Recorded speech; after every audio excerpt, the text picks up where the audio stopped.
Weekend hangout stream? Call your mother? Damn, I think it's Bipus waiting intro.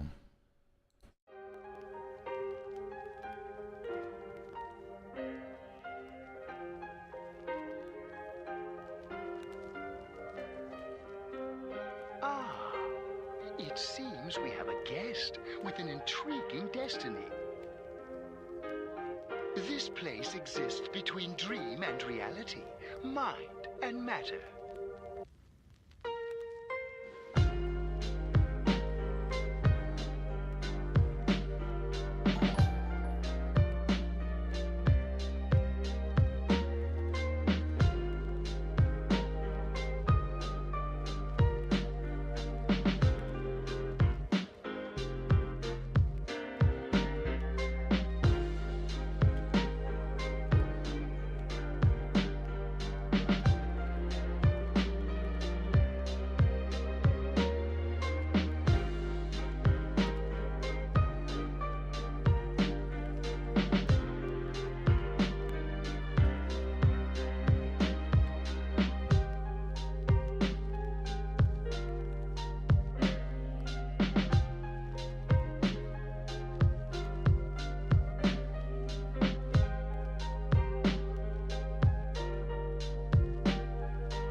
Here's something I can touch.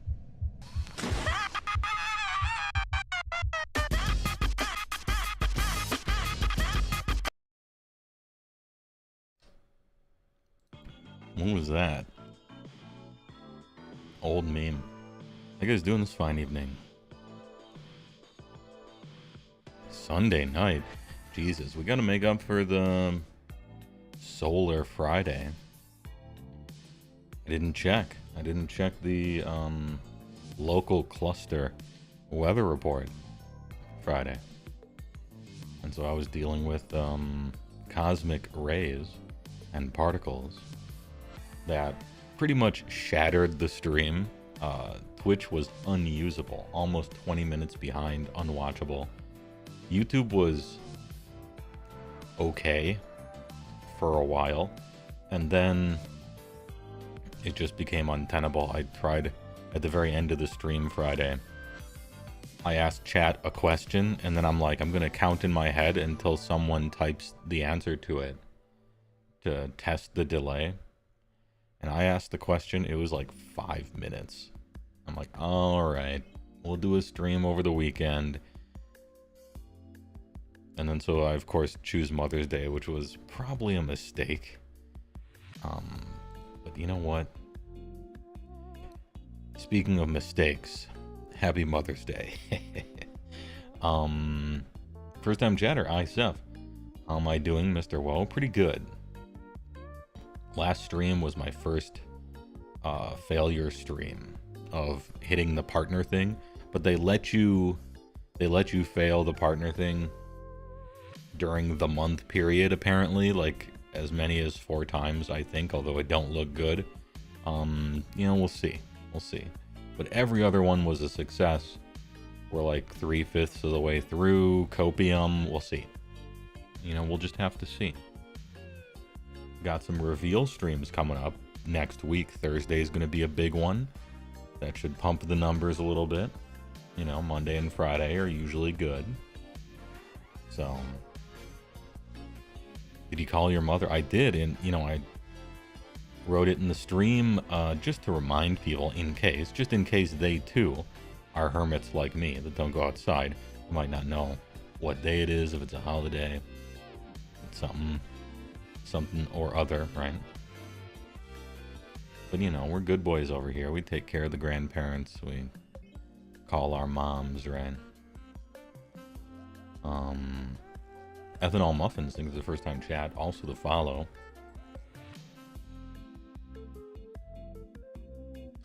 Ahem. Doing good, waiting for stuff to get done cooking. To have your Mother's Day dinner, says them. Nice. Good first chat. Classic newbie streamer mistake. Didn't check the sun report. I mean, in a way, it's cool that we're living in the future, because I could have checked it and it would have told me. It's like, hey, the sun's doing some shit today. It's kind of like being in the future in a way, right? Like, that's cool in a sense. It's at my expense, but I think it's cool when stuff like that happens. Shaderu TV, same thing happened to you last weekend. Oh, that's rough. Are you two right now going for partner? I mean, I suppose in a certain cosmic sense, every streamer who's not a partner is just going for it, right? But I'm making a concerted effort at this 2-month juncture here. Actually, I don't even know. You might be partner. I actually don't know. I don't mean to call you out like that. You swear the sun ate my homework. I'm going to put it in a note when I submit my little thing. I'm going to be like, there were cosmic storms that one day right there. So Twitch chill, you know. You were artificially created in a lab. Who are you supposed to call today? Well, that's easy. Whatever doctor scientist you psychically impressed upon your brain as mother the first time you opened your artificial eyes. That's easy. If you don't know who that is, well, I don't know. Hey, that's a rough one, kid. At least you got psychic powers and or are a robot. Speaking of psychic powers and or a robot, preparing for the Rifts game, working on that. That's always fun. In a free time or two, moving towards. Finished painting a bit early for the stream, but Celestial Vindicators are coming along well. Says Aeronautical. Nice. That's a good scheme. I like the Celestial Vindicators. Although, truth be told, I basically like every scheme a lot more than Hammers of Sigmar, so. Today you learned the Mother's Day is different in the US than in the UK. Yeah, that makes sense. You guys got metric Mother's Day over there. I'm not sure what day that ends up being, but I'm sure it's divisible by 10. You guys really like that. And you guys really care what temperature water boils at. That's very special to you. I'm sure your moms do too. Crazy Northern Lights, even in southern Finland, was nice. Yeah, I mean, Friday, since I couldn't stream and I had to take the stream down, I'm like, well, you know what? I'm going to go outside. I'm going to do it. I went outside and I looked up and I got to look at some Aurora Borealis. I'm like, man, that's kind of nice. Yeah, all right. And then back inside. Not bad. That's twice I went outside now, and it was all right. But it's on cooldown anyway. You know, do not, my friends, become addicted to outside, lest you will resent its absence. Shaderu TV, you're a little ways off, so you're not stressing about it too hard. Slow and steady prevents the headaches. Yeah, true. I'm kind of doing a crunch time thing, which is probably what you shouldn't do, but here I am doing it. I don't have good advice for other people, typically. Infinite HeyWoah stream hack. DDoS every HeyWoah stream. He has to do a makeup stream profit. Dakota. Yeah, I mean, the problem with that would be the infinite streams you would get, the quality would be pretty low because it would be being constantly DDoS'd. But I always like a good combo. Fuel for your walkies addiction. Will this stream mean no Monday stream? No. There will still be a Monday stream. This is an extra stream that I had to do because Friday exploded. It's just more work.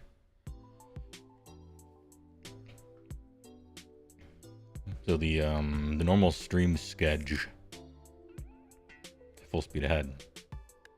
Actually, there's another extra stream next week because Thursday, I think it's next Thursday, I want to say, official Games Workshop live reveal event. They're streaming it and we'll be watching it live while they're streaming it. It's a reveal event, so that should be fun. Even though they fired the guy that said loads too much, which is sad, but it's still going to be enjoyable. Triple streamies. There's going to be a lot of streams. I got to do 12 this month, and 8 of them have to be good. So I'm going to be streaming fucking constantly this month. Rejoice, I guess. It's lucky that walks, you know, what we're doing now, where we're walking in place, comma, Japan, and we're just having a conversation. It's lucky you guys like that. Because otherwise I'd have to come up with something to do. And that's rough. I mean, I could play some Dreamcast games. I might still. What if at a certain point throughout the stream, I fire up the old Dreamcast, play some Res for like 20 minutes, and then just back. And we act like nothing happened. Maybe some Diablo 2. Power Stone, let's go. Power Stone's only fun with people though. Like, it's a party game. It's a fine game, I recall it fondly. But it's good with a bunch of controllers plugged in. Not so much single player.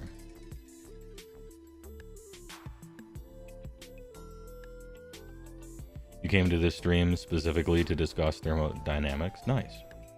Well, go ahead. I appreciate it. I'm not really a science kind of guy. Well, I am and I am not. I'm fascinated, but I don't have the math. I don't have the mathematics to actually do it. Or like truly understand it. I'm a stereotypical art student.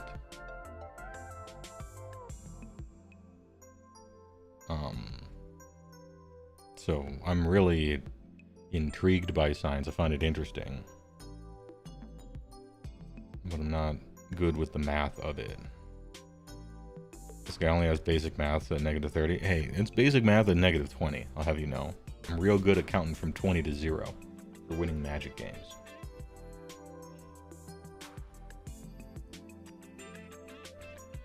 Ahem.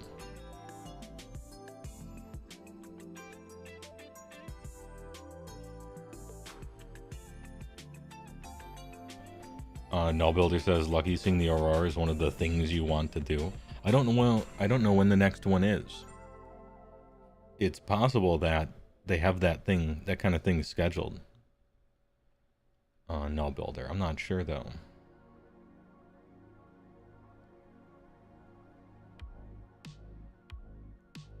It's been cloudy all weekend, and while you'd gladly welcome that any other day, yeah, you had to pick this weekend. Yeah.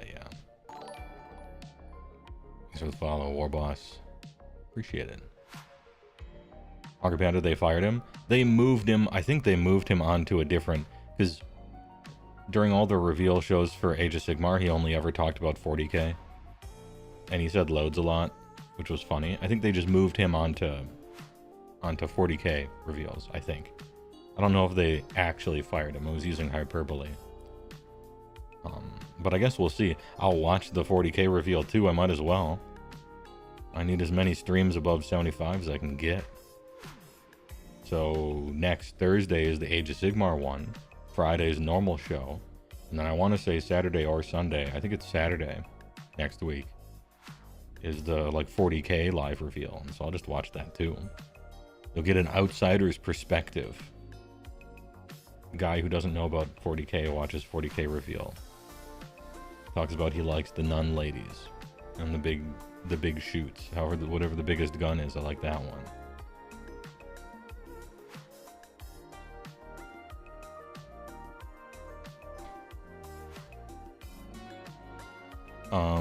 Hey, I know it's kind of out of nowhere, but what do you think about humans being treated as the boring race in fantasy? I don't think they could be treated any other way because we are humans. And so that comes with a double-edged sword as it pertains to fantasy. One is, it is the race that we know the best. Because first of all, it's the one that we are, and it's the one that's real. And so your opportunity to tell very good stories centering on people is the highest. It's the highest skill ceiling, or it's the highest potential ceiling, I think. And yet, it's kind of like the Baskin Robbins of fantasy. You had 32 races, and you chose the one that you are, and everyone else is. I thought this was a fantasy, right? So yeah, as far as what character you're trying to play, I consider there, in general, to be two camps. And no camp is really wrong here, it's just how you like to do things. One is the... I don't want to call it the immersion way. Maybe it's the, maybe it's the power fantasy one or something like that. The Asmongold idea. Or the person who wants female space marines because they're a female. Or, something like that, right? The person who, what they want to do in a fantasy is they want to put themselves in that fantasy world, and then they're role-playing as if their life was fucking tight with dragons and elves and shit all in it. And they're the hero and they're conquering the world. And that's a reasonable thing, And then the other people, they're like, well, I'm not trying to self-insert just what if I accept good, dropped into a fantasy realm for an adventure. I'm gonna do the RPG thing. I'm going to play a role, right? And then those types of people, they'll make whatever weird thing that's as far from themselves as possible because you have the opportunity, so why not? And so I think both of those are reasonable. It's just kind of how you approach it for the most part.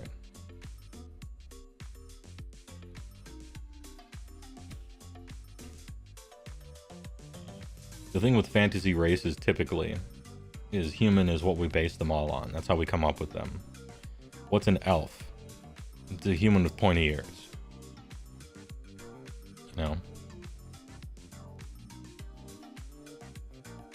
What's a giant? A big human. What's an erudite? Oh, it's a human with a big forehead. They're like humans except smarter. Elves are like humans except more dexterous and long-lived. Dwarves are like humans except stubborn and good at crafting. Space whatever is, they're like humans. They're just better in every way. And so they're the thing that we're just kind of adding stuff to, which makes, in a lot of stories, humans struggling to find a reason to be special. Because the way all the other races were just human plus, or human adjacent.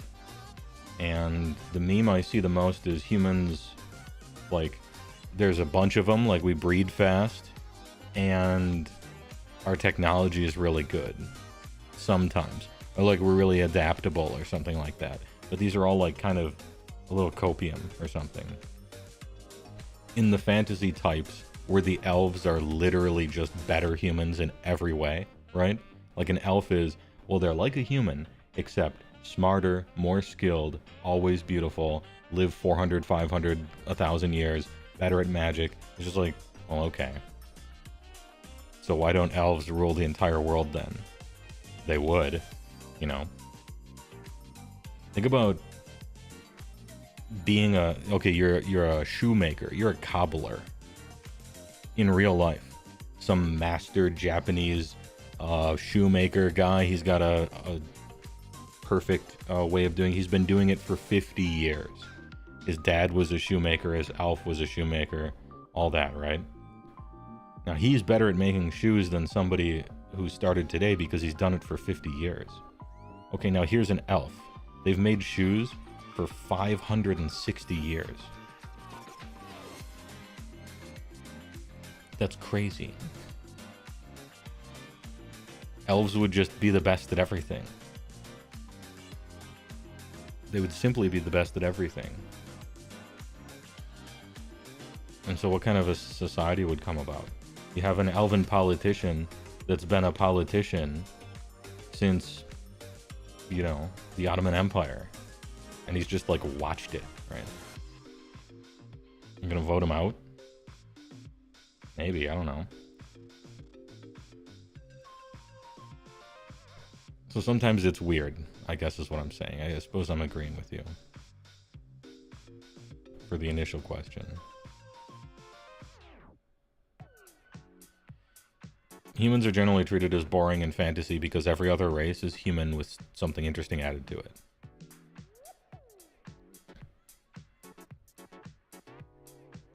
Usually their downfall is low population growth. Yeah. Or like their race is mysteriously dying, or some magical reason. There aren't many elves anymore. Their birth rate is really small. They used to run the world and now they don't, and they're in decline for some sort of reason. They're kind of written out. They're kind of written out of it for reasons like that. Who's the best at being shit? Probably goblins, right?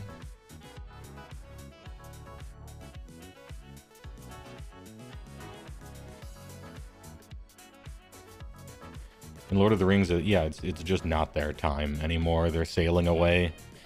They're sailing away to the funny island.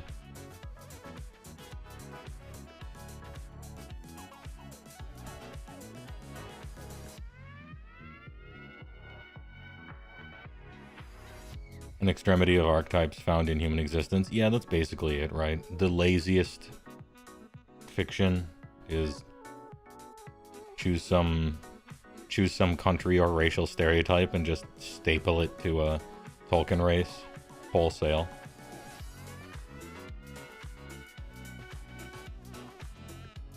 These guys love gold.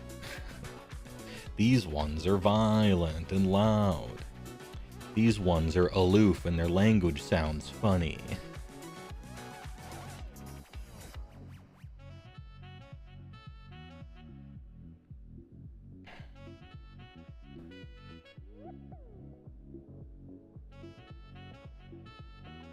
Longer living species do reproduce slower. Typically, yes.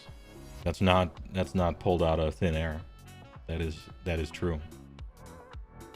And as conditions improve for a society, such as education tends to go up, quality of life tends to go up, your women have some sort of control over their own bodies. As those things tend to go up, which are all generally a good thing, you find that birth rates go down as well. So, speaking of mistakes, happy Mother's Day.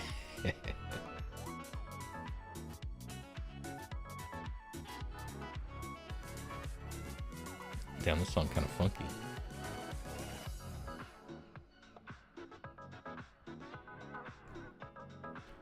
Humans are the Skaven of the average fantasy setting. Dirty, they keep reproducing, they get everywhere, and they make these crazy, unstable inventions, and they don't care. A little bit, yeah. These ones like motorbikes.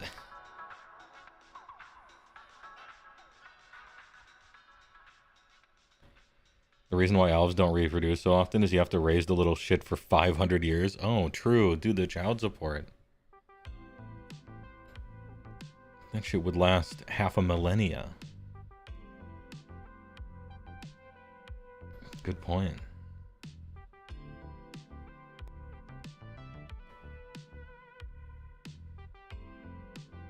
A lot of the dwarves are just like 1800s British propaganda against the Scottish and the Irish.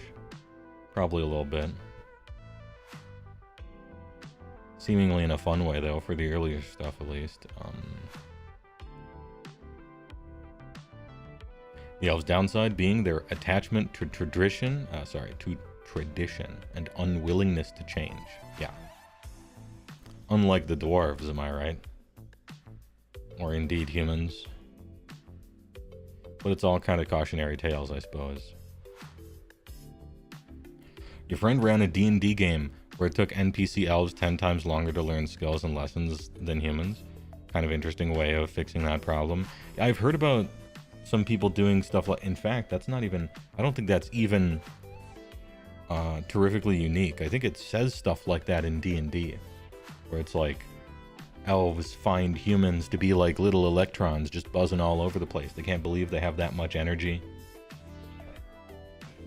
The shorter-lived races... Their candle burns quickest, but it burns brightest, that sort of thing. You gotta imagine that an elf that's supposed to live 1,000 years would be moving like Treebeard or something. Like giga slow motion at all times. Ponder it. I don't know who to vote for this election, and then like 12 years later, alright, now I know who. Oh wait, he's dead. And there's been 3 elections since. Well, I know what the answer is anyway. You know, something like that. Yeah, the Treebeard and Merry Pippin dynamic, yeah.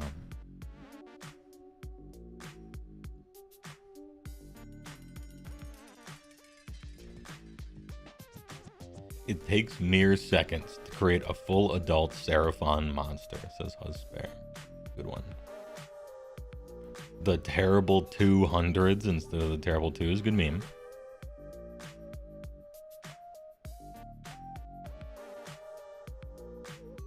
You think Pathfinder does a good job at avoiding monoculture species?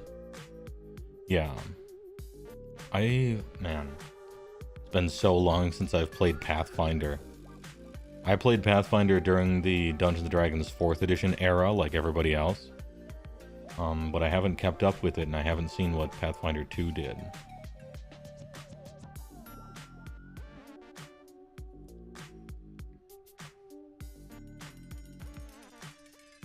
Avoiding monoculture is strange.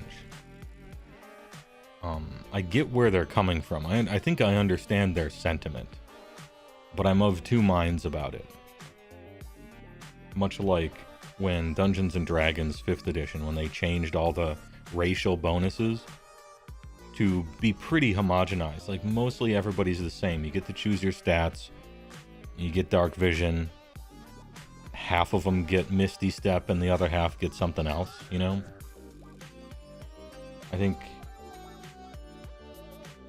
in a sense, it is kind of lazy, in a way.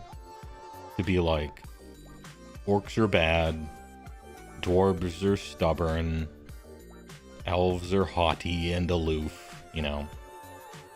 And then paint an entire race like that. It's a way of simplifying it, in a sense. You couldn't really paint humans like that. We're too diverse. Even having a racial language is kind of silly. Like, speaking Elvish? Really? How many languages do we have as humans? A couple thousand, maybe. In regular use, probably a couple hundred.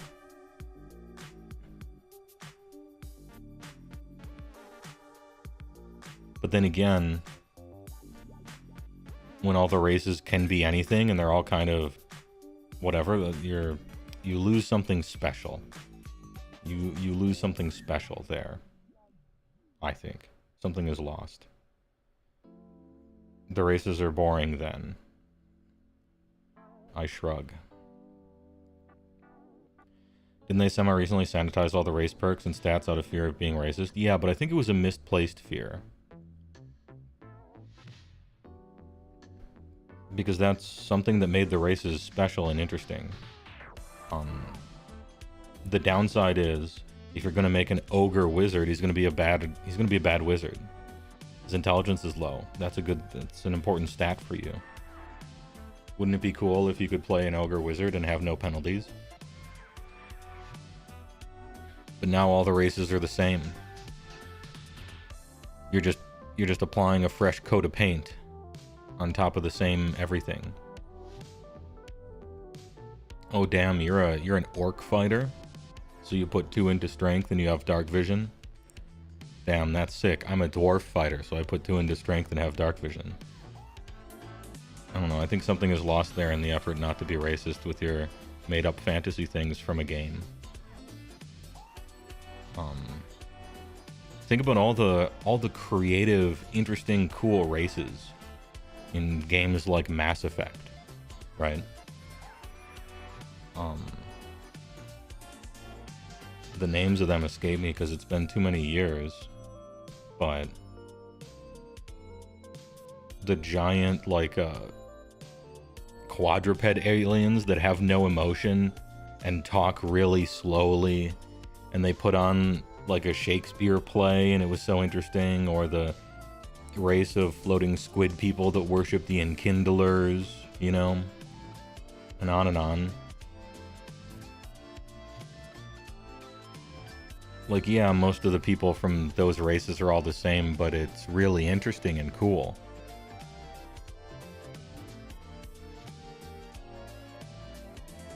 And so on one hand, painting the whole race as the same thing is a little lazy, but on the other, it also lets you be pretty creative.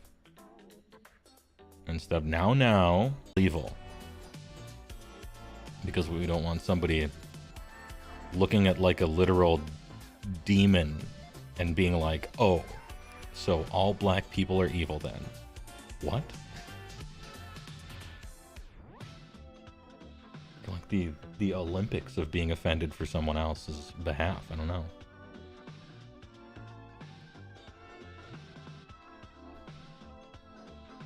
It's a fantasy. Based Krogan enjoyers? Yeah. Dr. Dorma Wheat. Thanks for the $2. Twitch had a hiccup. Everybody, we're back.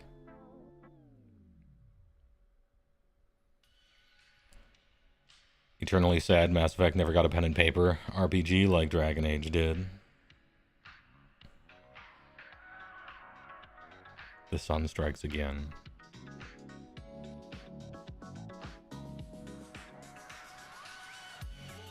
There are more than 7,000 active languages worldwide with a truly wild amount of variety. But then again, if you were making humans, let's pretend you are another race, right? You're space elves, and space elves are real, and it's humans that are the fantasy. And you want to make a robot waifu in space game, right? And in your head, you're like, damn, okay, they're only elves. I'm going to invent a fantasy race of short-lived elf people that don't have cool ears, right? And I'm going to call them humans. And also, it's like 10,000 years in the future. If they all spoke Humish or like American, I mean, sure. Or whoever you think is gonna win on the deep time, like long term, like 10,000 year time, whatever, Chinese.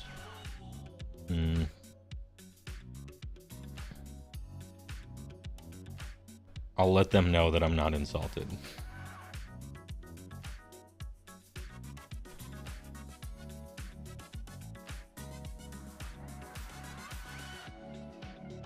Cautiously optimistic. Commander Shepard, would you like to peruse my wares? It kind of sounds like the like horror YouTube voice, you know, with the red circles. Did you see it? A strange noise happened behind the door as it closed. Could it have been a trick of the light, or was it a real ghost? Except just lower pitch, I guess. And the clear eyes guy.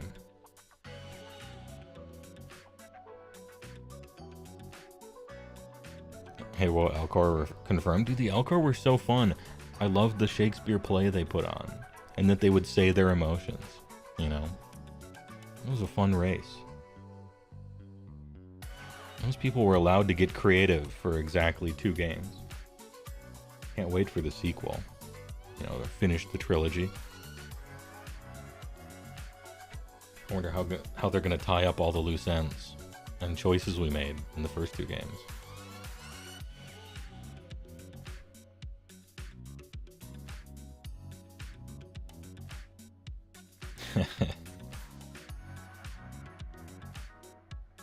Found out he puts the voice on. He didn't do it at the start. It's a good bit. It's a good bit. It was a good idea of him to do that, I guess.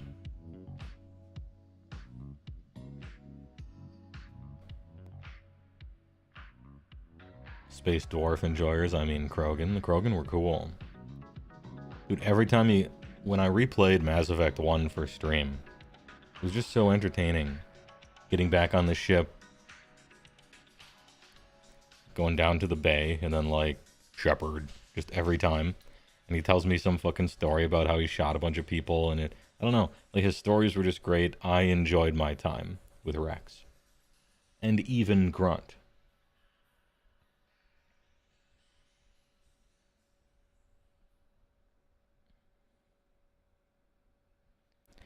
Hey, now Andromeda pushed the envelope in non-standard human animations. Yeah, true. They were just thinking about how alien movement could look. They have defined anatomy, but they were different, yeah.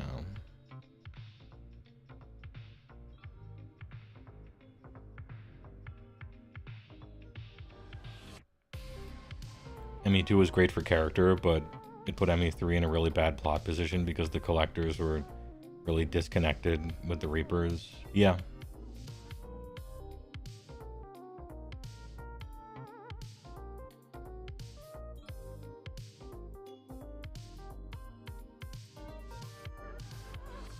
Yeah, you're not wrong. ME1 was your favorite. My favorite is still ME2, but I think ME1 probably had the better story. The story was tighter, it made more sense.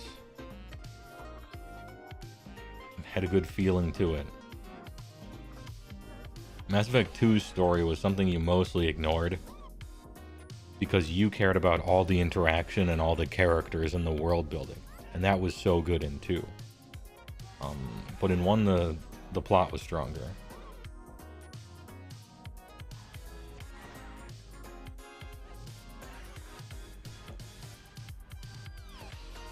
Mass Effect 3 was a kind of a dumpster fire.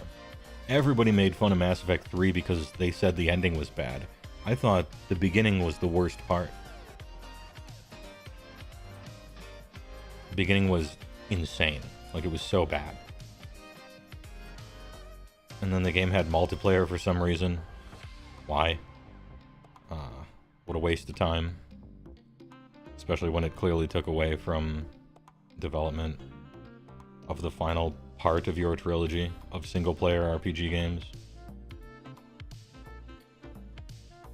I mean, the end sucked too, but I don't know. Yeah, I didn't like 3. And then thematically 3 was just like an assembly line on little like escalators, and they're just pushing, hey, remember this guy? Time to say goodbye. Hey, remember this character? Time to say goodbye. Hey, remember this character? They're dying. Time to say goodbye. And you're just standing there like, yep, I remember you. All right, you're dead. Hey, I remember you. Oh, you're gonna help me fight. Cool. Hey, you? Yep. And you're dying for some reason. And like 7 new characters out of nowhere, and I won't relive this. Not now.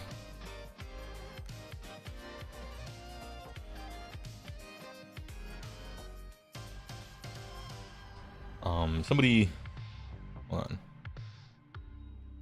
Somebody asked a question and they bolded it, which is expensive. Dune Vader. Hey, whoa, who's your favorite EDH commander? Right now, probably Baba Lee Saga, I think. I like my Baba Lee Saga deck. That's a fun one. I like Garth and everything, but you gotta pamper him too much.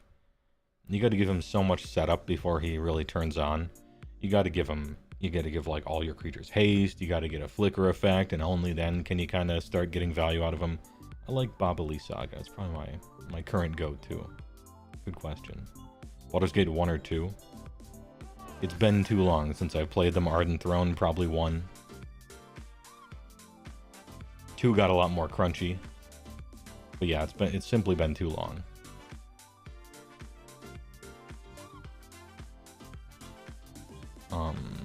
Stats, skills, and traits all do matter, methinks. Not because a race has to be different, but because it seems pointless to explore a symbol without going all the way with it. D&D has a lot of different colored humans with no different reason to exist other than imagination or just because. Never felt inspired to me as a result. Quick question, HeyWoah, thanks for $2 non-Dormute. Make a new race or army for Age of Sigmar? No. Thanks for the $2. Eat shit. I think we have too many armies right now. I'm not willing to get rid of any. But we have too many. There's too many armies. Don't need any more. Bolster the ones you currently make. There's like 7 armies in the game that desperately need a second wave to give them a proper amount of units. There's a lot of aging models that don't look so good. All the basic demons in each of the Chaos armies. Dwarves and elves in Cities of Sigmar, when are they going to get the human treatment? All the fine cast and ogres. Whatever they don't get to in the Skaven update. Yeah, KO, Fire Slayers, Deepkin, OBR. These fucking Sons of Behemoth have 2 boxes you can buy, and one of them is garbage. And so people ask me this question all the time, what do I want for a new race? And my answer is, I don't. I want better support for the 20 armies they currently sell, which is an unsatisfying answer to you, I'm sure, because you meant, hey, what's a cool thing, Mr. Broadcaster? And then I'm whining about Games Workshop as a supposed answer to your question. So, you know, I at least understand that I understand. But also, I like my army. I don't have it in my head where I'm like, oh, I love elementals. If they made an elemental army, I would buy it. I love dragons. If only they made a dragon army, I would buy it. I love Japan. If only they made a army, Japan, you know. That's not me. And so I don't have something in my back pocket just to pull out and be like, certified monster fucker. If they make a dragon army, I'm in, or something like that. I don't necessarily have that floating around. I like Beastclaw.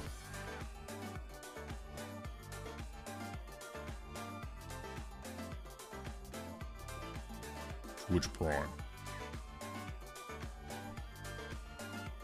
Allotac. Thanks for the big primer for 5 months. Appreciate it. Certified monster fucker.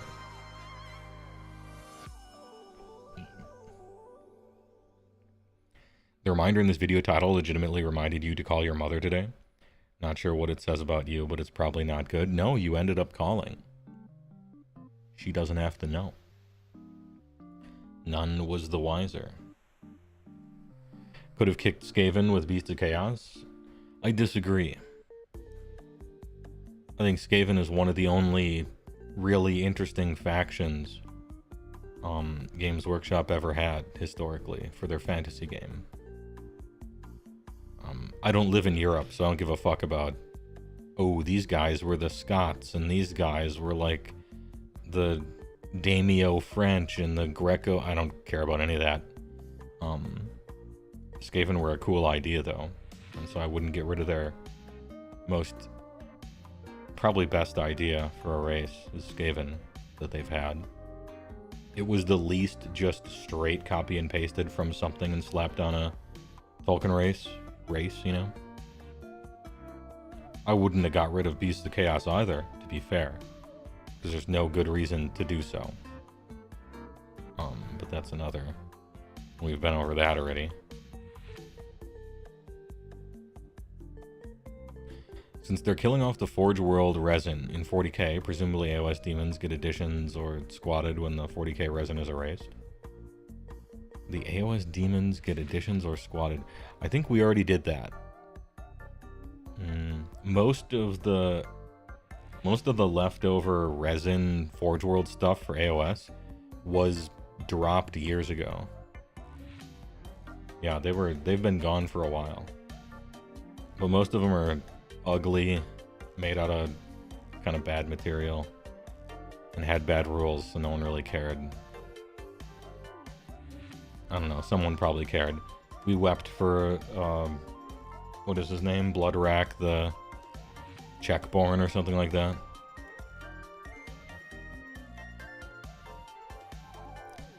Why was Certified Monster Fucker your go-to permit? I couldn't think of a permit. I panicked. Aside from a fishing permit, you know, maybe a gun season kind of thing. It was the first one that came to my mind. I don't know, I guess it's the one I use the most often.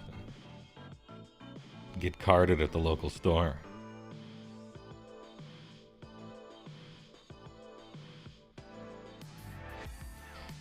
You hope Cruel Boys doesn't get another Underworld's Warband and that's it for the whole edition? Yeah.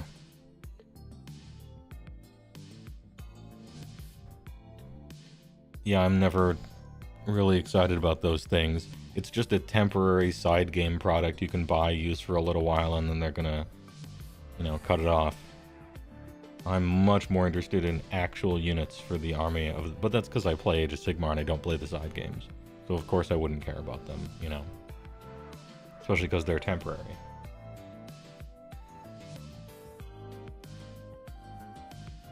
Ahem.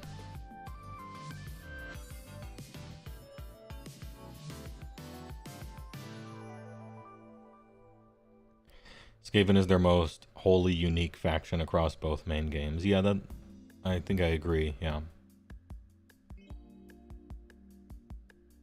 Tau are rather unique too, but not aesthetically, so Skaven win. Yeah, that's kind of what I mean.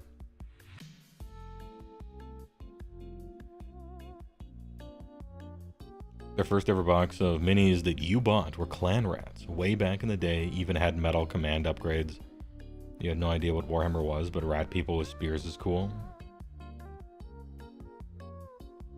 The Ian Livingstone pipeline from Ratmen to Deathtrap Dungeon to Skaven and Warhammer is like your favorite GW history bit. I don't know this history. Is this a video I can watch somewhere? Probably is. You want a slice of life manga story about a guy studying for his monster fucker permit? I've seen that anime. It's not very good. I was hoping it'd be better.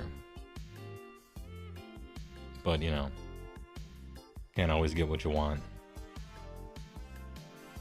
What's your preferred channel for contributions, by the way? This is High-Res Extensa. Cold Hard Patron, Patreon Cash, or is the feedback loop of in-chat contributions more valuable? Right exactly now, Twitch is best. Because I'm trying to qualify for partner on Twitch. And so right exactly now, Twitch is best. I'm trying to move people away from my Patreon because I don't do anything with it. And I mean, I tell people up front, I'm like, this Patreon is just for basically tips and donations. If I had more time, I still wouldn't put it into Patreon. I'd just make more YouTube videos. So, yeah, I would say at the moment Twitch. And if you want a nickel and dime Jeff Bezos taking the fewest dollary dues from your donation, then the PayPal link is the one to use. Anyway, thanks for the questions. Thoughtful.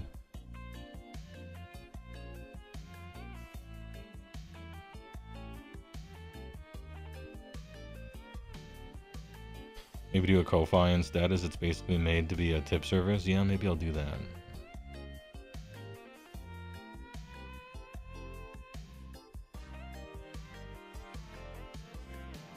I would just have to do it. Sometimes it takes me a while to remember to do stuff. Pardon.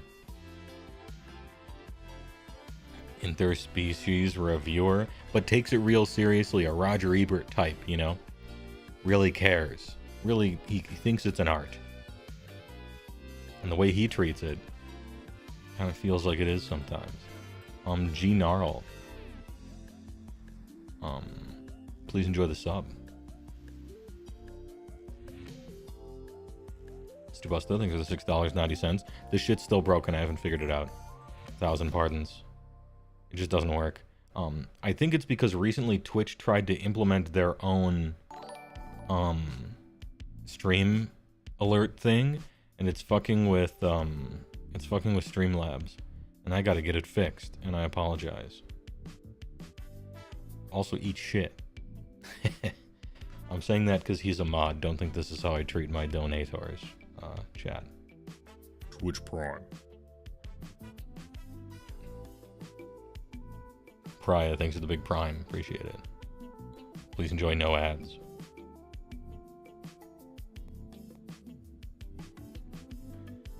You're inspired by Dungeon Meshi.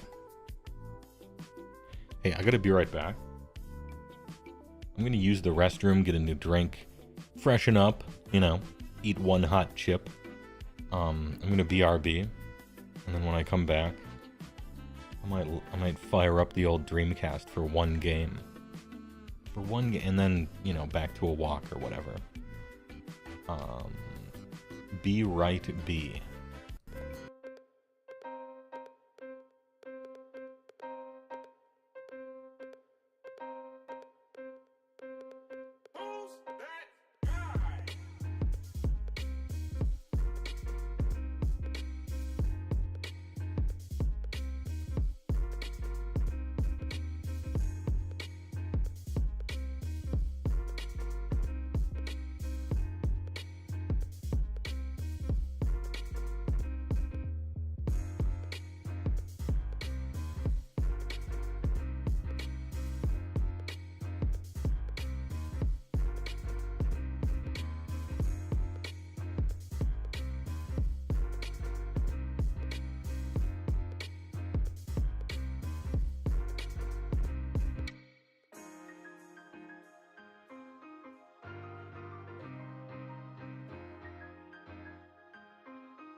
Yo.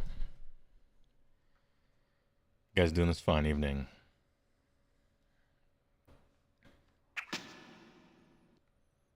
How's the volume? I'm about to show you the best graphics you've ever seen. This is a demo.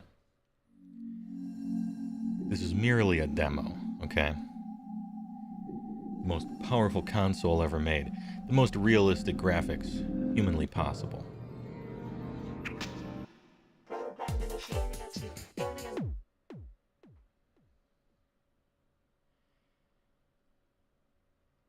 Oh. Okay, we shoot little missiles.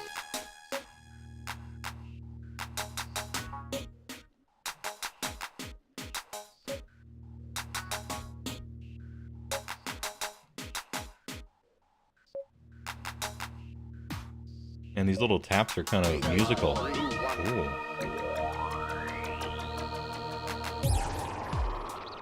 Oh, hold up.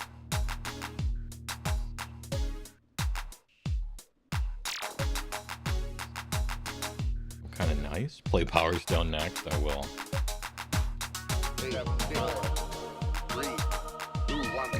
is rad. Oh, shit. Alright, we're leveling up. Getting a little more musical with it. Crisp.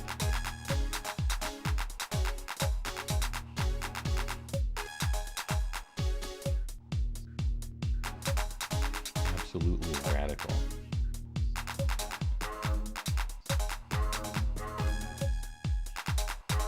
Anyway, this is what we do on the weekends sometimes. Old games. Old man games.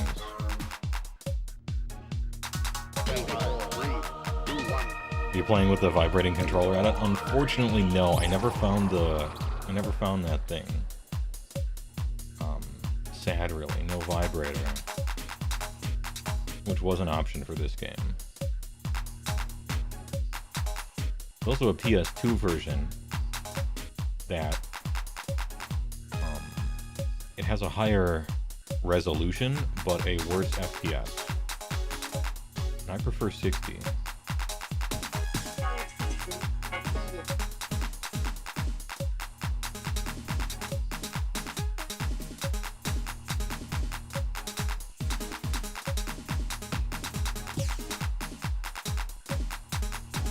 Yeah, this is res.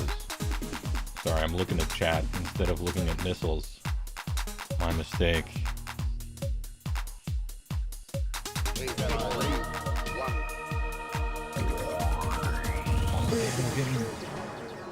Oh, we're becoming more and more of a person.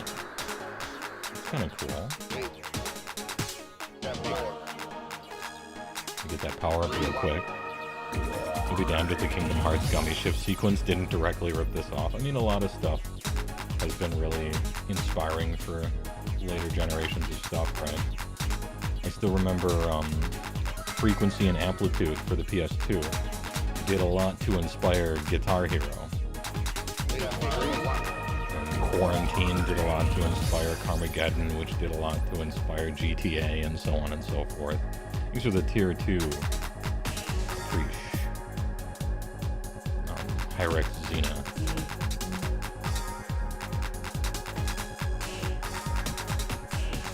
We have to shoot these missiles.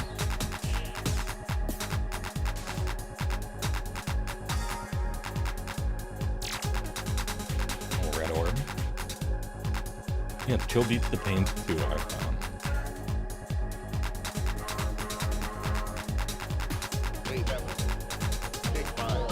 Anyway, we'll go on a walk in a second. Beat a boss real quick here. This is an intermission, a palate cleanser.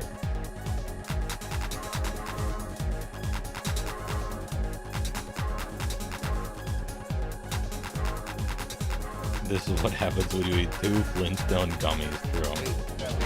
This is what they thought surfing the internet would be like in 2024.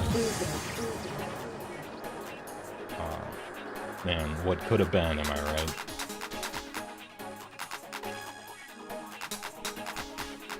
Thanks for the membership, Zach Maples. Appreciate it. EYVM.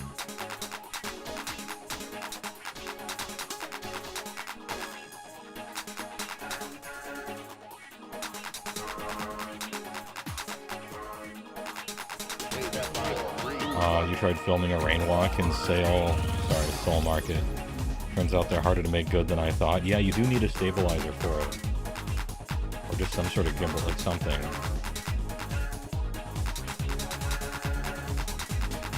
I appreciate you trying. That'd actually be pretty cool, wouldn't it? To like use something like that. That my chat made. That idea is pretty special. It's cool that you even thought of it.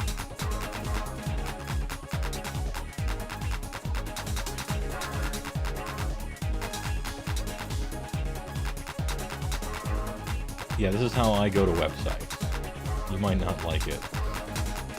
We're on our way to the Games Workshop web store right now. Across the Internet Superhighway. Oh, we're almost... Dude, look at our polygons. We're almost a person. Now we enter the space pyramid. Manually hacking. I'm in.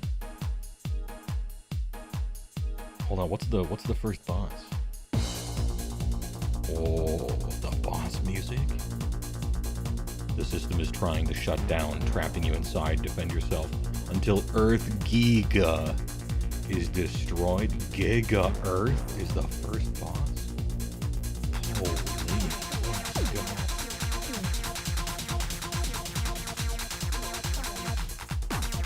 Earth Giga.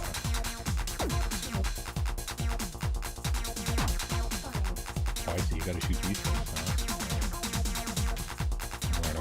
Learning computer. Oh yeah, the green buddies.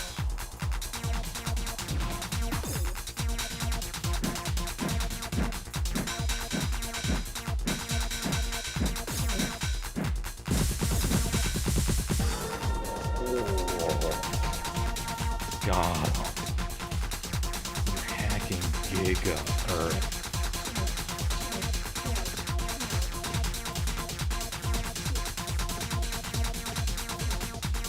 Alright, closing in 60%. 55% hacked.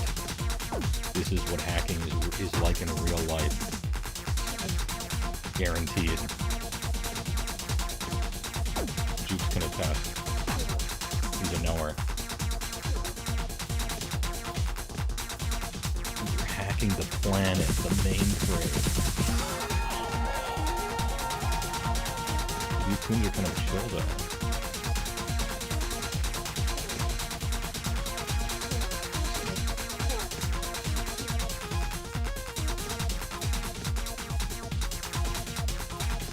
You're getting flashbacks to the browser wars. Were you a survivor of the browser wars?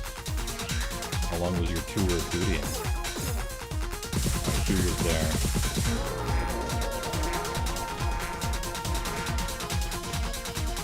Shit, what's this? The circle? Oh, it splits off. Shuriken. You don't kill him. Got it.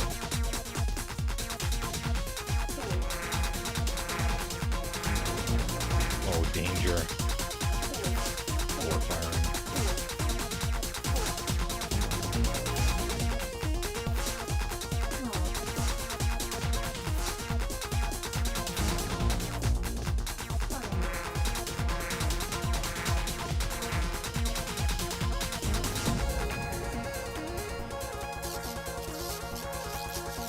How is he so good?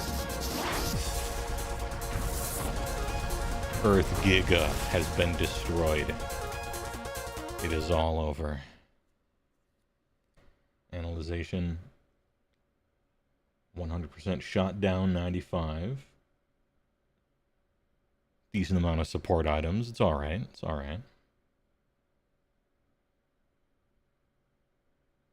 The central mainframe.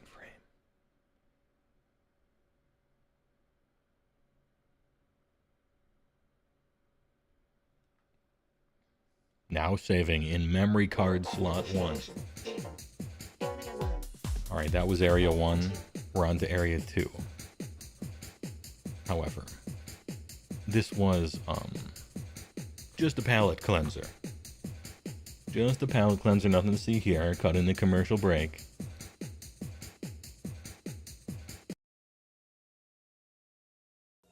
Introducing Introducing the best news for ice cream lovers since ice cream began. New Simple Pleasures. It's everything you love about ice cream, but no point. New Simple Pleasures is unbelievably rich, incredibly creamy, and absolutely top. Oh yeah.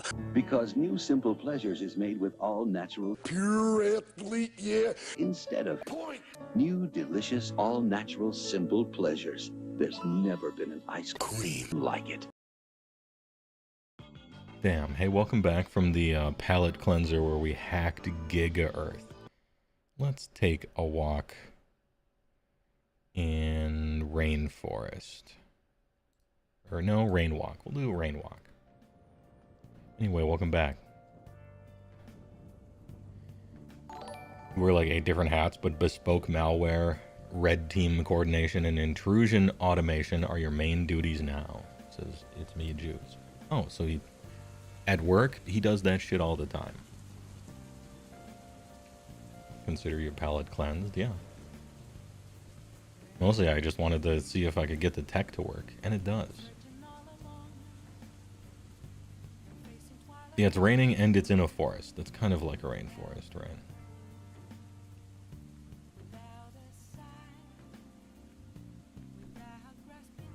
This is how you logged into AOL every morning, yeah. It actually said you've got mail. It spoke. It spoke to you, the computer. It talked. Please, believe me. You had stairs, you were protected? Oh, he knows the old words. You may pass. I swear this is the second time a sunstorm has knocked out a HeyWoah stream. Oh no, did I just get knocked out? Is Twitch okay? Don't scare me like this, SJ Arcade. I'm liable to get trolled because I'm in a believable state right now. I just shot Earth Giga, and so the emotions are high and I'm liable to believe anything. SJ has brainworm. The worms! The worms. Damn, he has brainworm. He could run for president and have no chance. 90s, early 2000s computer aesthetics were peak. It's not nostalgia, it's just a fact. True. Absolutely true.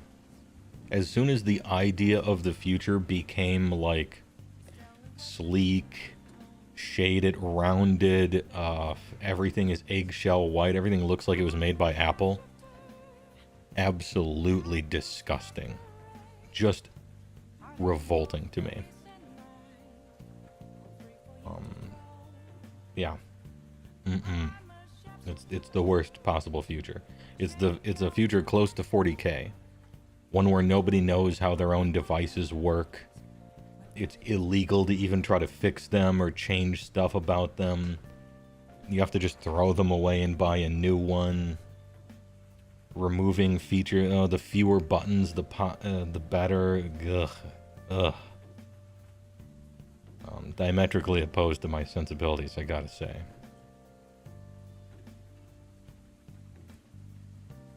Sanitize the character out of everything, yeah. We need the future with a Dreamcast 1, true.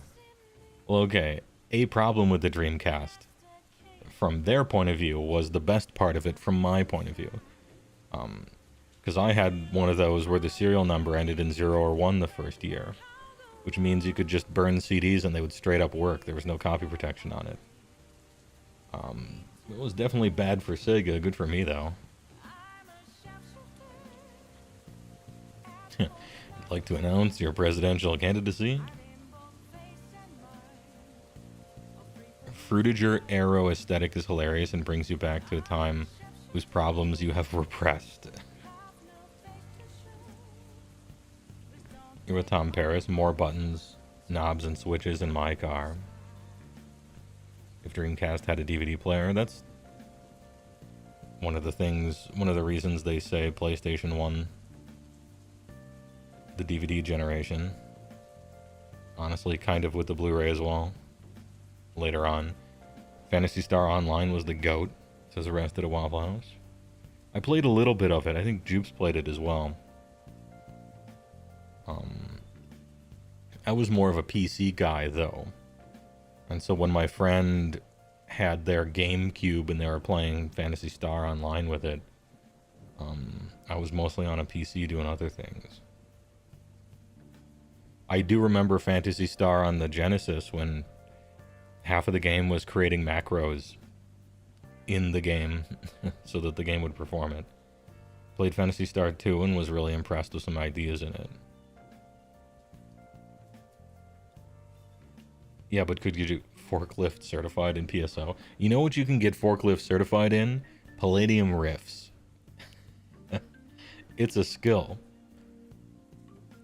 Your character can, for the memes, literally become forklift certified. 10 out of 10 game. No notes.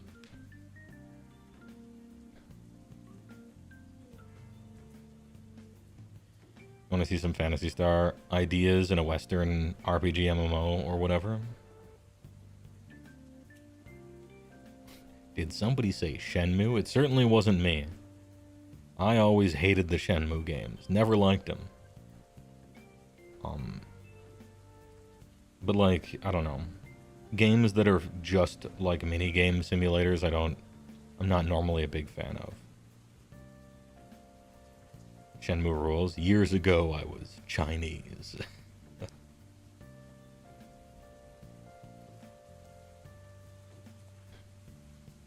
Master Arcade now has a goal. Yeah, I think we were talking about it with Jupes because he got a bunch of extra skills during character creation for him. But it made more sense for your character. If anyone was going to meme with their skill selection, it made the most sense, I think, for the Grackletooth to be forklift certified.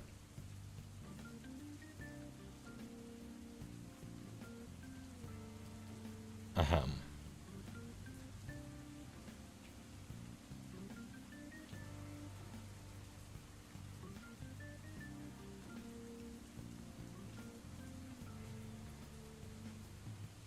I have this giant thing I've been typing up.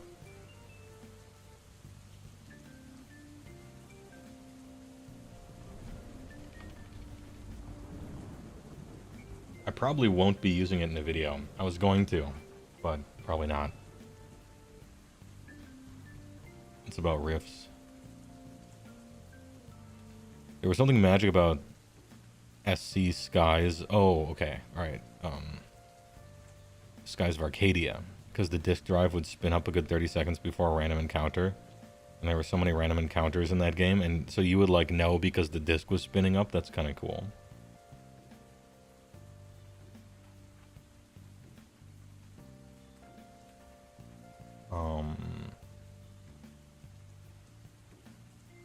What is the next thing in AOS 4th edition you are most excited or concerned about seeing revealed? As it pertains to the rules, let's see.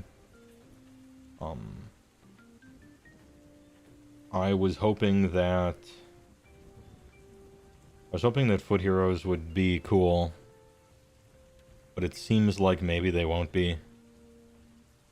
They're meant to stand in a terrain feature. I was hoping that terrain features wouldn't be some foot hero just sits next to it by 1 inch and just stands there the whole game. I don't like that. We saw Khorne. I think we saw Khorne. No, we saw Fire Slayers. Theirs does that. And we saw Luminath. Theirs does that. I'm very sad to see that. Dune Vader. I think it's a tier 1 for 6 months. Preesh. TY. What's the next thing I'm looking forward to? Besides all the indexes, because that's the easiest answer. I want to see all the indexes. I'm done. I'm done with this drip feed, you know? I'm done with the drip feed. I want to see index. I want to see all my rules and all the other rules. I'm sure we'll see indexes eventually, but I'm hoping someone randomly steals them and spoils them or something, because I'm just, I want to know. I gots to know. At your arcade, thanks to the 10 tier 1 gifts to Twitch. Appreciate it. TYVM. You hopefully heroes are cool, so you can take Squeal Team 6 and Solid Rat to snipe them all with. Damn, good meme. Good meme. And SG Arcade, thanks for the 10 tier 1 gifts. It's very generous of you. Appreciate. it a lot. Big gifter.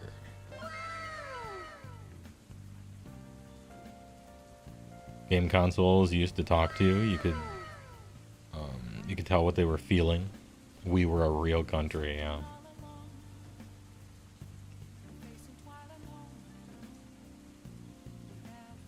You gonna do a huge Word doc for the indexes? Yes, sir. We're doing it old school. Get the Word doc out, give it a title, and then just go through doing notes about all of it and what we think, what's good, what's bad, what's cool. The old stream live doc. We'll get 10,000 words easy on that one. 96-hour HeyWoah dies stream. It'd be great. Your feed is too drawn out now. 1 month is fine, but 3 is too much? Yeah. 1 month is good, but moving into 2, now it feels too long. And I'm not just saying that because I want them to drop all the information during month 2 of my partner thing. I also want them to do it as soon as possible because I'm a customer. And it would just be cool. Is AOS got some new game style? Some Strike Force or something? Yeah, the disconnect moved IRL. Hey, no big deal. Gnarl 9. Yeah, they're doing a... It's not really 1K, but this is their idea for fixing 1K because the game doesn't scale down that well because of the priority and some other stuff. What did they call it? Vanguard? Hold up, I actually can't remember what they call it. What's the game mode called? You guys know. It's just I don't care about it at all, and so I forgot. Spearhead, that's it. Thank you, Arrested at Waffle House. And Refos. You buy a Spearhead box, it contains like 1,200 points or something, and then you just play with that.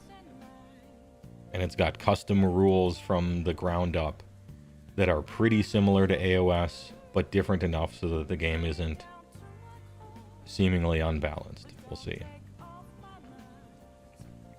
And it's probably good for getting people into the game. It's kind of like buying a pre-constructed Magic deck. So, anyway, this was a great idea for them to do. Even though I don't really care about it, it's a great idea for them to do.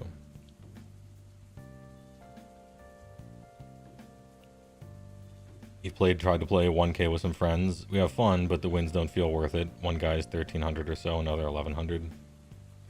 Yeah, and priority and double turns and stuff are fine when you have 2,000 points. Sometimes not even then, you know? If you got yourself into a real bad position, because you just lose even at 2K. But at 1K, there's, you know, a lot of times there's nothing left.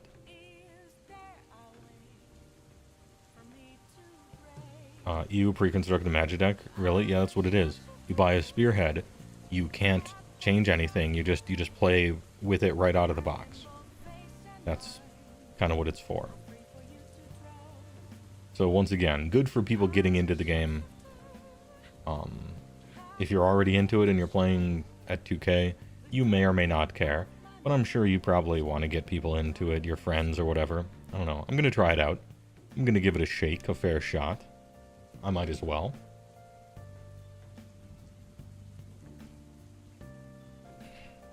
A lot of people are saying they think the rules could be better than the regular game. Some of the things they've done with Spearhead, I was hoping they would do with the real game. 2 or 3 real particular rules, as a matter of fact. So I would echo the sentiment of those people. I don't even disagree with them much. What are they? Hold up. Let's see if I can bring them up real quick. Spearhead? Question mark? I'll get to it. Oh yeah, the way they handle battle tactics in Spearhead seems better than the main game. And then you have like instants, kind of like from Triumph and Treachery. And then also you have like a twist. And Realms of Battle rules where because you're an Akshi, fire does something and things like that. Essentially, they took old rules that we used to play with in 2nd edition that were cool, such as Realms of Battle, and optional old GHB things like Triumph and Treachery. And they put it into Spearhead. And I'm a little sad because I liked when that stuff was in the real game. I'm not saying there's no chance of that stuff making it back, but, you know, kind of would have been cool. What Spearhead will you play? Probably, probably Beast Claw Raiders. The thing is, we don't have a Spearhead box. We don't have one. There's only one Ogre Spearhead box, and it's got a whole bunch of Gutbusters in it and 2 Mournfang models, and that's it. So when and if they make a Beast Claw Raider Spearhead, I just probably own the stuff for it, and so I'll just use my stuff. You know? Whenever they get around to it, whenever they feel like it. Yeah, the rules are modular, so my copium was, for seasons, they'll do some of that stuff. But it is copium.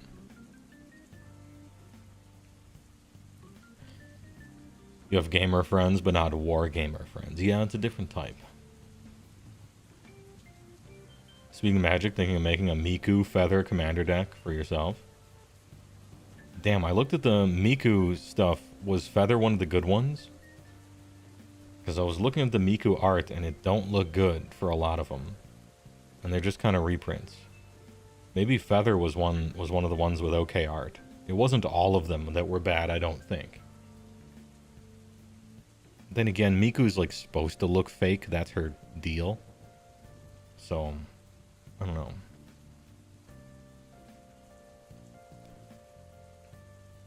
I thought it was funny that they did an Azusa Lost But Seeking. And for Miku, it was Miku Lost But Singing or something like that. And that was funny. Spearhead seems to be the missing link between proper war games and a skirmish-like Warcry. Yeah.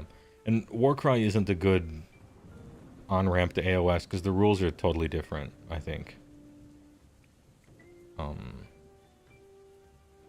mean, maybe it is because you bought something. At least you bought something, I guess. And they're just trying to get you to buy something so you can add to it. You like the Miku Harmonize? Oh, I forgot there was a Harmonize, you're right. 3 Man Crusher Spearhead.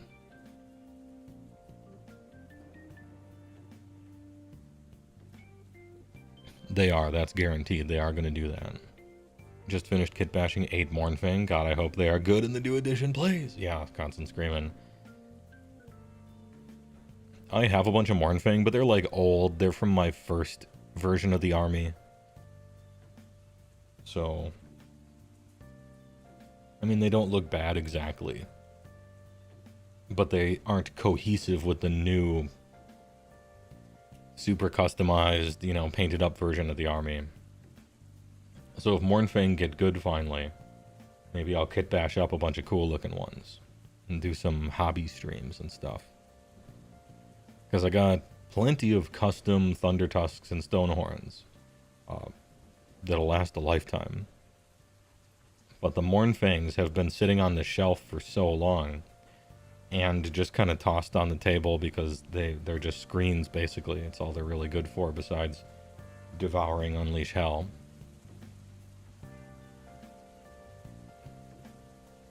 Ahem. They did, they made them cost a good amount of points. Like 150 is a great price for them. It's just none of our allegiance abilities interact with them favorably enough for that to matter. As far as like building an army around them, I don't think. I mean, I tested them out. I tested them out with the new sub-faction and stuff. I don't think they're... It's just a war scroll with the allegiance abilities that we have that isn't worth building an army around. I don't think it can support that. It can't pull its weight.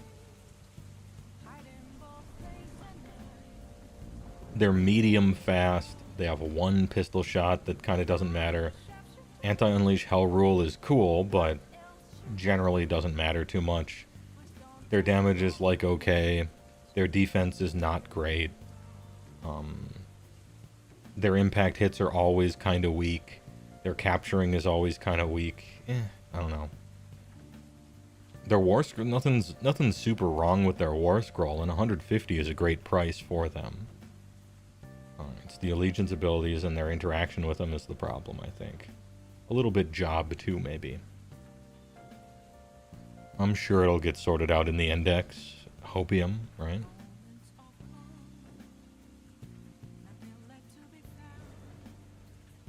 Yeah, there is a Miku Lost But Sing. It was a funny twist on it, I thought.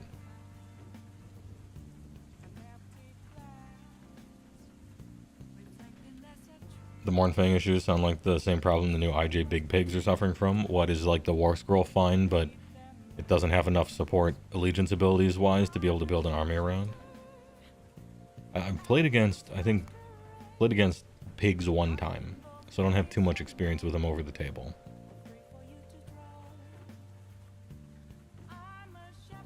What's a good way to find local matches for Age of Sigmar? You're talking about TTS, Tabletop Simulator. Most of the big AOS Discords have a section for Tabletop Simulator. Mine does.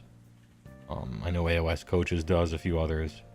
So that's a good place of finding them online. If you're wondering about what's a good way to find local matches for AOS at like local game stores, I'm not sure. I don't go outside. I'm a hermit, you see. So I don't have advice on going outside too much. Generally, a local game store on its website is going to have a schedule of events, and it's going to be like Wednesdays, Commander Night, and Thursdays, Yu-Gi-Oh, and Saturday and Sunday are Warhammer days. I don't know, maybe show up for the scheduled event. That's my only recommendation, I think.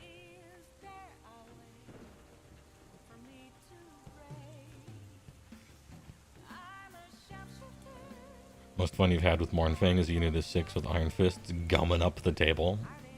Yeah, I think I've only ran a Unit 6 one time, kind of as a joke. But that thing was very unwieldy. The base sizes are really huge, and you get in your own way a lot. And terrain becomes very difficult to deal with as a 6-man unit of Mornfang.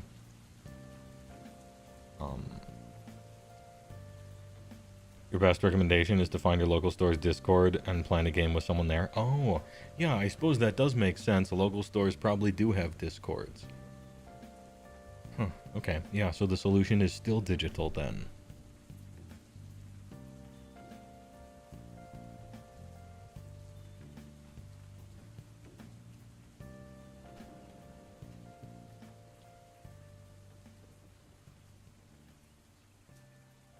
Even if the store doesn't operate it, one exists for it. Yeah, I suppose 10 years ago it would have been go onto their Facebook, but I haven't been on Facebook in a long time. Damn, it's actually been a long time since I've been on Facebook. I deactivated my account years ago, and it was a great experience for me. I would recommend it for everyone, basically.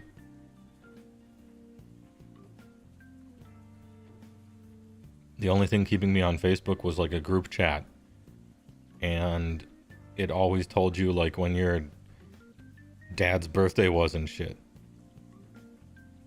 But the place just kept getting shitted up and more ads. More and more weirdos. I'm out. Never looked back. Facebook Marketplace was kind of nice for buying Warhammer armies. So that's true. That's true. You never played but almost got a game together this way? Schedules just didn't work out. Oh, okay. Hey, next time. Facebook is good if your local scene skews older. Oh, okay. Leaving Facebook adds years to your life. Good. I'm gonna need that. He also got an Aldar plane and some Harleys right after they got sucked up by Craft Worlds for cheap. Not even like online purchases, like meet up in Walmart parking lot. Oh yeah. You got 2 Carnosaurs from your local game store. I think I got a bunch of like death stuff, I think, on the cheap, trying to get a friend into the game on Facebook Marketplace from what I recall. It's just, if you're ever going to do that, make sure it's PayPal goods and services. Never friends and family. They're going to ask you to do friends and family because they don't want the 2%. But if it's goods and services, then you have buyer protection. And if you're buying from some random person on the internet, you'll want that.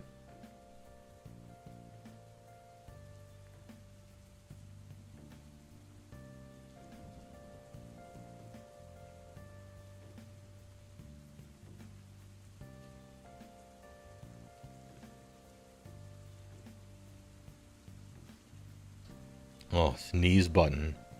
Just in time.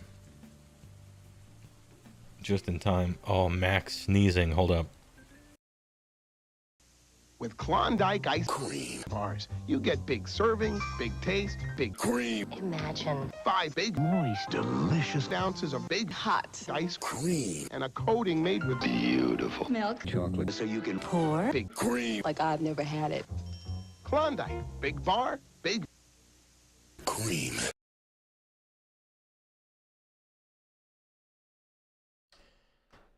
Wow. All right, we're back. We were somewhere right there, I think, about sneeze cam. Spearhead box tier list one, dude. We could do it. Art Throne. I would have to like probably play Spearhead and figure out. Damn, I would have to like know the metagame for that. Or maybe we could do a Spearhead box tier list for how good the stuff in the box is at 2K, you know? Something like that. I don't know if there's a tier list right now for the Vanguard boxes on tierlist.com, but that sounds like a good idea for a content in the future.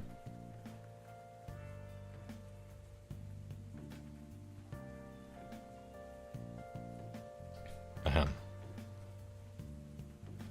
You hope they get the price right. They're gonna get the price. How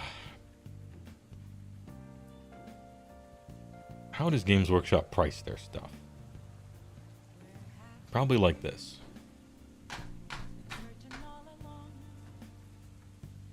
Plus 20. Seems to be how they do it.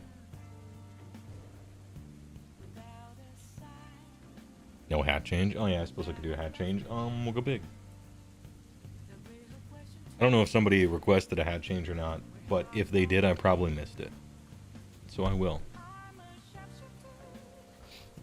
Auspex Tactics has whole videos reviewing the combat patrols. Could easily do one like that for Vanguards and Spearheads, yeah. Spearhead tier list ranked by how little plastic is in it? Damn. AOS Coach did one of those, okay. Nobody's gonna play the Spearhead rules proper. Like Combat Patrol in 40k. If someone asks about it on Reddit or similar, the only response is, I don't know. That's what it has been. So my historical answer for the question, what start collecting should I get? Should I buy the start collecting for Seraphon or whatever? I'm a new player. And always my answer is, are you going to use everything in the box? Because if you are, then it's at a discount, so yeah, you should buy it. If you're not, then probably you're buying something you don't need and maybe don't. And this like blows people's minds. And I refuse to believe that I'm a genius. It's just, I think a lot of times people just aren't thinking, maybe, when they say stuff. And that's always been my answer. Like, if a start collecting is good, are you going to use it all? And they're like, well, I don't know. I'm like, well, figure that part out first. Be a smart shopper. You know?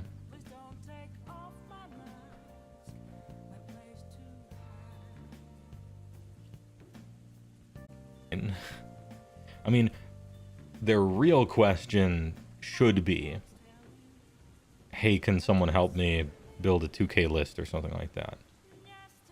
But they're getting ahead of themselves, that's all. That's probably what they really mean. Is, well, you know, what's a good 2K list? I want to play the game, right?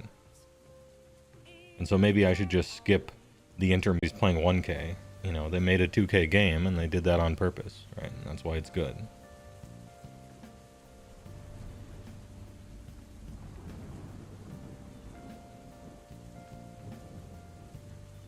You're a proponent of getting the, if you'll use enough stuff from it, then you're getting extra stuff, and converting the crap is a possibility. Yeah, it is. It is. Your real question is, you don't know the meta enough to know if these units are usable, and I trust your opinion on that matter. Yeah, that's probably the true, it's like the real question that they're asking Kinto. Or Kinotu.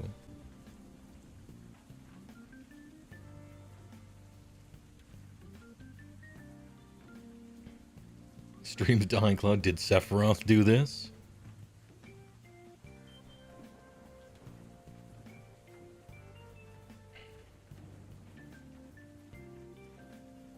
You personally don't like that good 2K list changes. You'd rather just do a bunch of small armies. Warcry is almost good for you, but too chaosy. Okay. I think we're back. Maybe. Maybe we're back. Got some issues. V-Monk. Actually, I do kind of have an army building question. You're looking to fill out about 700 points of an Ironjawz army. You're leaning either brutes or Ardboys, as you're not interested in pigs. From what you know of Ironjawz, what do you think would be interesting? You know you don't play Ironjawz a lot, but you're still curious. My answer to you is in exactly, and I mean exactly 2 months, 4th edition is going to have indexes, which will completely invalidate literally anything I say right now. And so I don't give suggestions.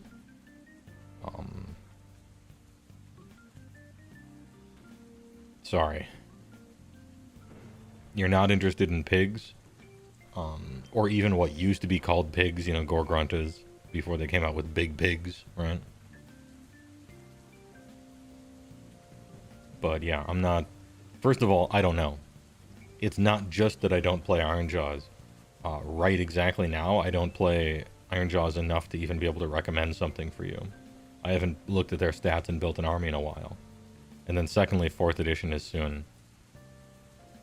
So, yeah, it seems like a cop-out, but it's just the worst time to ever plan to buy anything before we know indexes.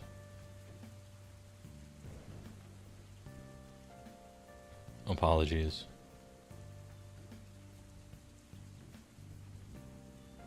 We're making this one to the end. Twitch is back. Localized entirely within my Twitch. Maybe it's time to call the internet company. I don't know what to do.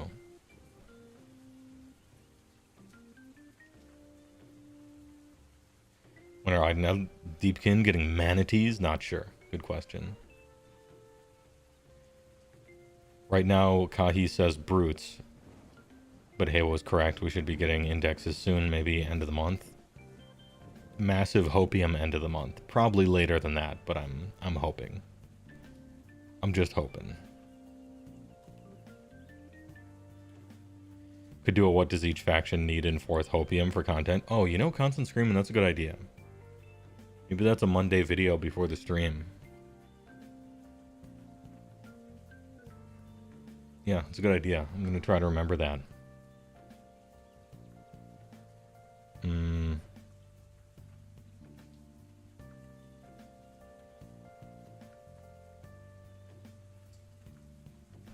You concur, but also it's cut off. I can never read it again. It's gone.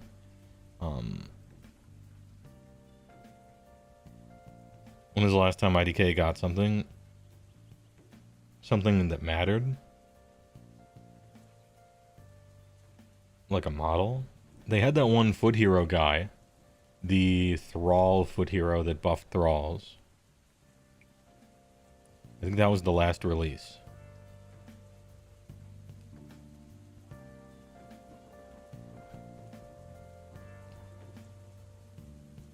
I think the new Ardboys look rather cool. I like them. The new Ardboys look sweet. And the new Brutes look sweet too. And the old Brutes look sweet. After they got rid of the stinky, ugly, old Ardboys, basically everything in Ironjawz looks awesome now. Just about. It's very nice.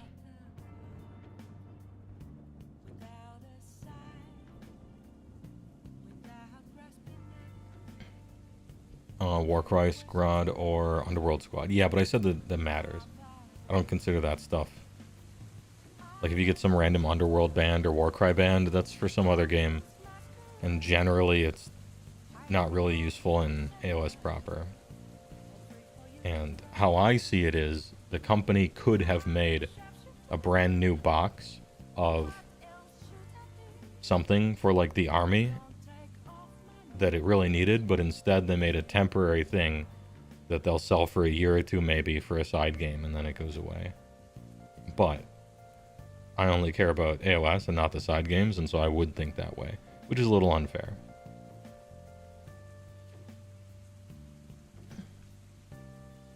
Did you retire your IDK army? No, it's just a bunch of boxes and stuff. I got some of them assembled, but it's not really an army worth. Ahem.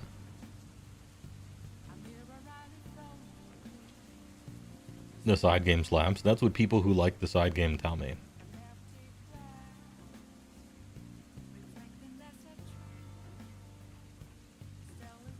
They said in an April article that indexes would start next month. So May.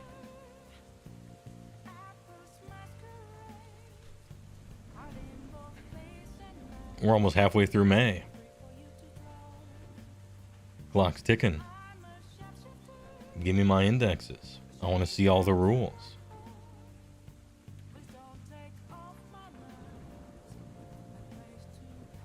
You like sea elves, but you like your own lore for them, not totally into how their souls come from all over. Yeah, but I mean, that's very well within the normal, your dude's custom lore.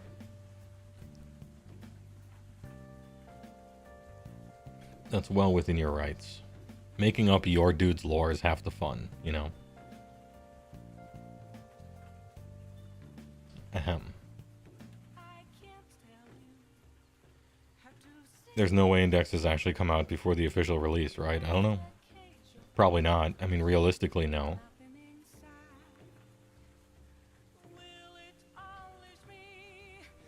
A man can dream, I guess.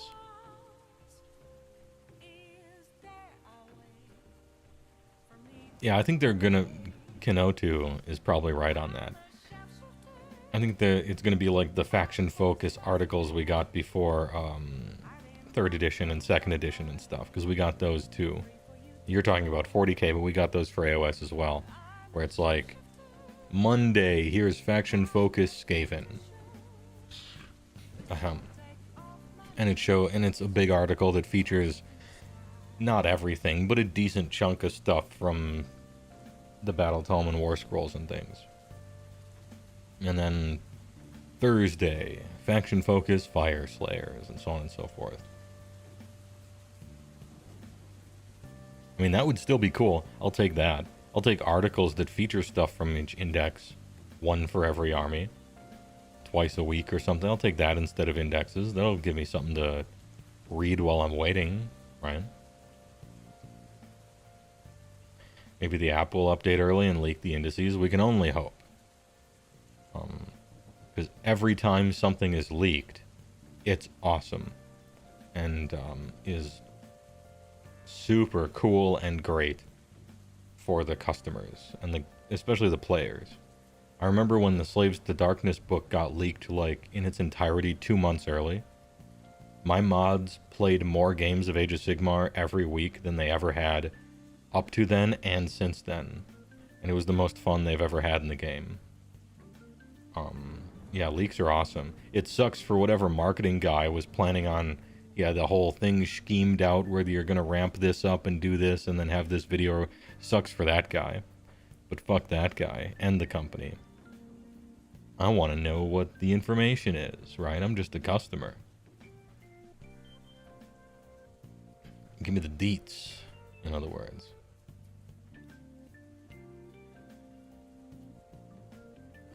You're going to guess that they'll do a Grand Alliance a week like they did with 40k? Well, I mean, clock's ticking. We got 3 weeks left in the month. I know that, you know, they're probably going to... It's going to be what? What did we think? July, June, something like that? My head's in this 2-month space here, so...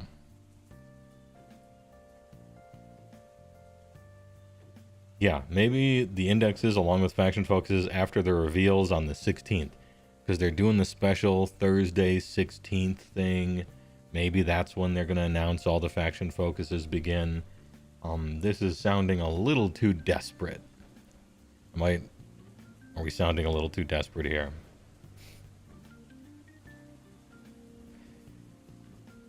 Start May. So it's, yeah, I mean, when they say May, they mean the last microsecond of the month, technically on Earth. You know, the very last moment of it. All right, we'll definitely release this in May. May 37th. 12:59, 59:59. Metric time. I guess that would be 99 o'clock and 99 seconds. Metric time.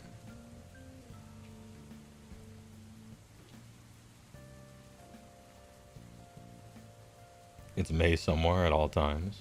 Maybe. July 24 was the leak. I mean, we did, you know... 4th of July. Oh, let's go. We declare our independence from 3rd edition. Not bad. Where's Dawnbringer 6 and Abraxia? The people demand Chaos Mommy. Dude, isn't that fucked up, Ardent Throne? Isn't it weird? So, here's where I'm going to ignore the idea of logistics, pipelines, and planning ahead. And just act like a typical consumer who doesn't have to care about any of that. But don't you think, chat, it would make more sense if your multi-book narrative campaign arcs, if you had 6 campaign arc storybooks with lore in them and rules, don't you think you would release those at equidistant periods throughout the edition? Like beginning of the edition 2 books, middle of the edition 2 books, end of the edition 2 books. Don't you think you would do that?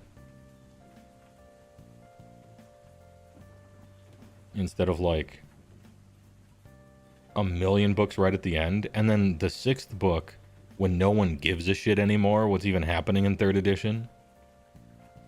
Here you go, Dawnbringer 6. Use the rules for 12 seconds. It's weird.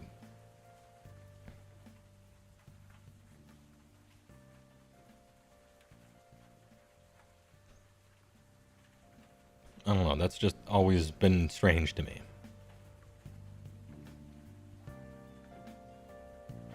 The release cycle stuff is probably still delayed from COVID.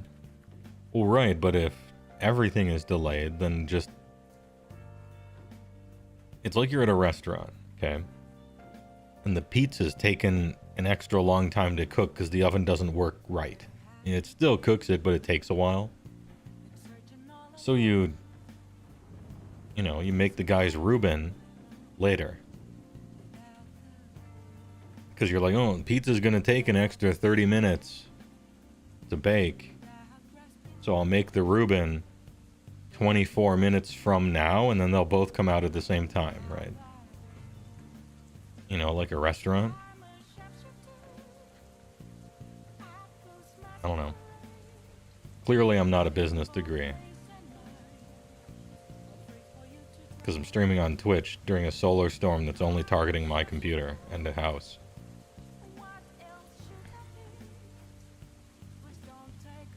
Flashback to Guard Codex that was valid for all of 3 months. Yeah, that's fucked up.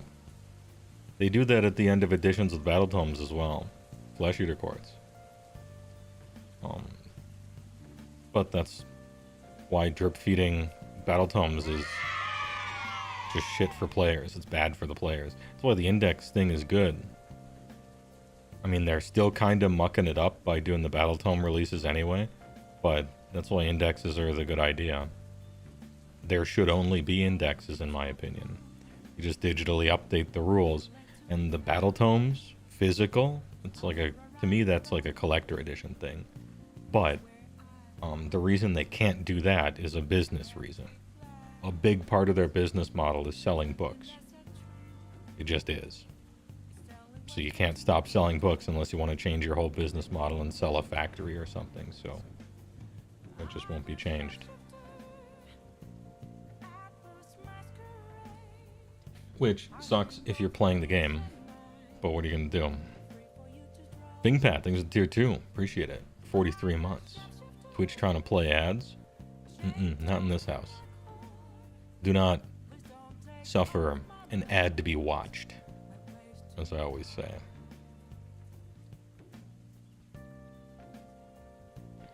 Feeling bad for the 2 or 3 guys worldwide trying to get into the Dark Oath stuff.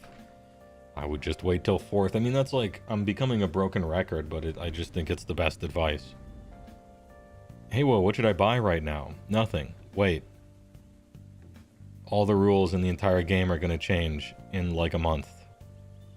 Why tempt fate? Why stick your neck out? Why take a chance? You take a chance every time you walk outside. And get in a car, probably.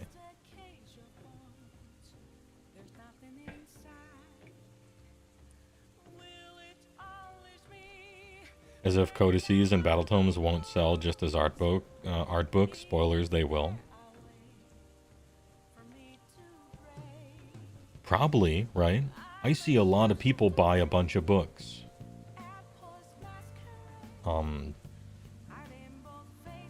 We're selecting for people who watch content and people who play the game, but people who play the game is a relatively small percentage of their customers. So maybe it doesn't affect their sales too much if the rules in the battle tome didn't matter.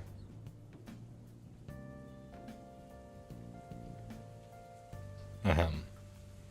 They do seem frightened to test that one out, though.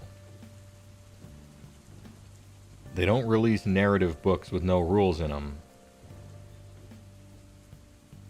Like Dawnbringers or something. I'm not talking about Black Library. I'm talking about, Age of Sigmar. They do always print rules in their books. So, I mean, why not give somebody 2 reasons to buy a product from yourself, right? That makes sense.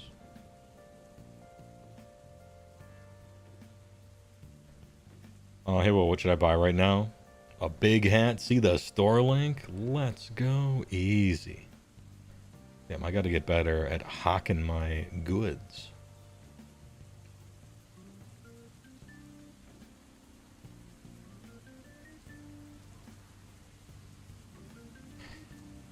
If you see the tomes as a collector's item for the lore art, then it's a bit easier to pitch them, but for the rules, not. Yeah, I mean, the rules change. They're wrong a lot. You can find them online. If I'm trying to play the game, opening up a physical rule book is annoying. You gotta carry it around and stuff. No thanks, I'll just use my phone,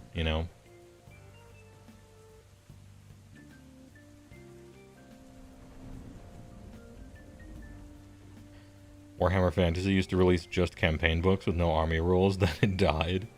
I don't know if that was part of the reason. Maybe it was part of the reason, but okay. You'd like some Path to Glory stuff starting from the Strike Force and work up, because you came from Tabletop RP. See, I came from Tabletop RP as well. But I stayed there. I don't necessarily want like a halfway point. And so personally I'm not interested in Path to Glory. But that's just the kind of person I am. A lot of people are a different type of person. Like for me, I'm really into magic. I'm really into tabletop RPGs. And then I play one war game, which is AOS. And so a lot of times people are like, hey, you like Age of Sigmar, which is a war game. You like card games like Magic the Gathering. So you're going to love Age of Sigmar with card game stuff in it. You're going to like Underworld. And I'm like, no. I don't like card games. I like Magic. I don't like war games. I like AOS. Now for tabletop RPGs, happens to be true. I like my Dungeons and Dragons. I like Pathfinder. I like Shadowrun back in the day. I like Palladium Rifts. I've dabbled Star Wars, D6 systems, D20 systems. I'll play a lot of TTRPGs actually. So that thing is true for me. But for the other two, it's not. In the person who's trying to sell it to me's head, to them it sounds like you like peanut butter and chocolate. Bro, let me tell you about Reese's Pieces, you know? It's got both. You're gonna love it, right? But for me, it basically doesn't work that way. I already have the card game I like, and I have the war game I like. Do I want to play a worse version of both? No. You know? But maybe I'm the weird. I think there's just like two different brains people have, right? No GURPS. I've played GURPS, yeah. I had a wonderful one-shot GURPS session, like 6 or 7 hours long. Gen Con 2003, I want to say. It was run by this old military veteran guy.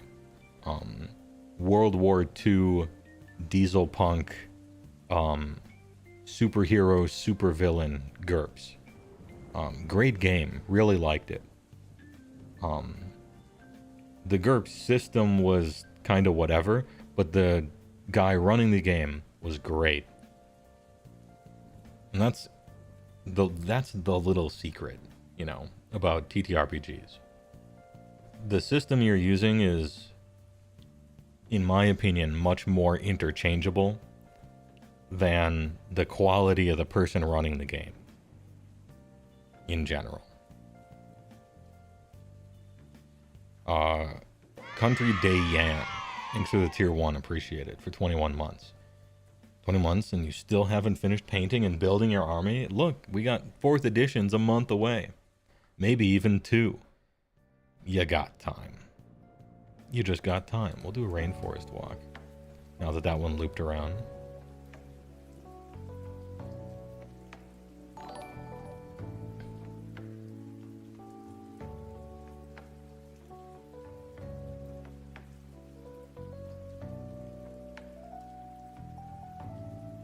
You don't mean this in a rude way, but you notice the more adult people get, the more they're like, man, I love these 4 or 5 things. I'm sustained by these things for till I'm like 75. They probably run out of time and freedom in their life to be able to explore new things with no responsibility whatsoever, right? And so they stick to the familiar. I think sometimes they might really be missing something great. And sometimes the endless quest for the next better thing means 90% of your total time is spent playing shit when you could have just been playing the best thing the whole time. It really depends, right? I would zoom in more, you know. Oh, Frontline House Cat. Thanks for the follow.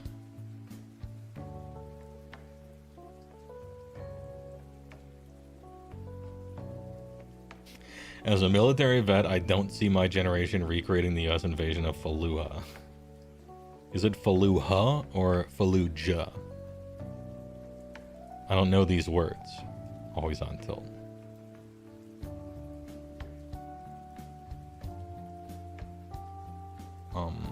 Fallujah with a J? Okay. Fair enough.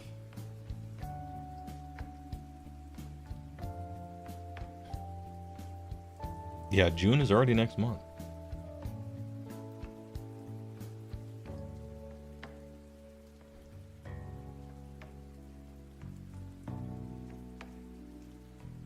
Oh, hey, this is pertinent. Listen to this. This is something that I've cut from a video. I probably won't even do it. I probably won't even read this in the next video. It was a big tangent. It got too long, but it's kind of, it's about the subject matter we're talking about right now. Being old, yelling at clouds, stuck in your ways, tabletop RPGs, the quality of the GM being more important than the rules, you know. It's like 3 paragraphs. It got too long and I'm cutting it from the next video. Bonus content time. Alright?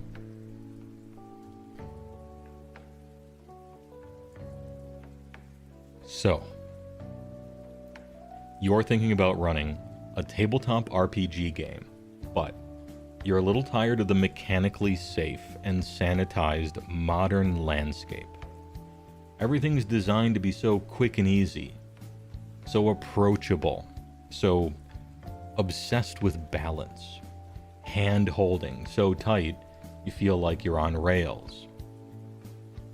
Anything to make sure the mythical new player has absolutely zero friction between seeing the cover art and rolling the dice. If that means the game ends up a bit shallow or a bit homogeneous, so be it. There is no sacrifice too great to burn at the altar of capturing the widest possible audience. Absolutely disgusting. And I can't be the only one who feels this way. I want opening my tabletop RPG books to be like opening a literal wizard's tome. 400-page monstrosity found in some forgotten corner of half-price books. Warbled pages so old they smell like maple syrup. I want so many supplement books to page through and obscure throwaway sentences printed 7 years apart to cross-reference, searching for combos. That building a character makes you feel like, in real life, that you are the very archmage that you're currently rolling up. In other words, I want something from a different time. Before the mainstream, before accessibility. Before the game was made for neurotypicals. And yes, even before the rules were good. When tabletop RPGs were made by and made for autistic fucking losers as something else to memorize besides Tolkien lore, Dune trivia, comic books. I want something super flawed, but disarmingly self-aware, to the point where its endless books, broken rules, and over-the-top dumbness become part of the charm. In other words, I want Palladium riffs.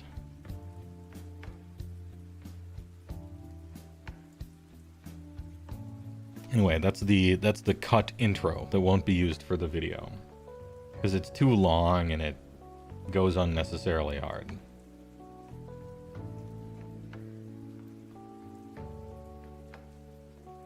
Thanks for listening to my TED Talk. Lisan Al-Gaib. Can't you just go and play Palladium Riffs right now? Yes, I'm making a video about it. It's going to be one of those, like, a brief talk about Rift's house rules, and then you'll see on the timeline it's like 3 hours long. It's going to be one of those. With like a whiteboard.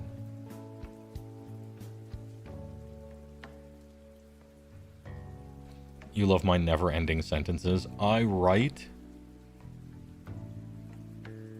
for speaking. So like the length of my sentences, the cadence, the places, like I'm writing in pauses for breath, and like it's probably not what you're supposed to do, but I'm writing as if I'm going to be speaking what I'm writing, if that makes sense. And so you can have a sentence as long as you want, as long as they can follow along with it, you know. So everything's a run-on sentence, which is, I think, fine. You can do that, I think, in Speaks.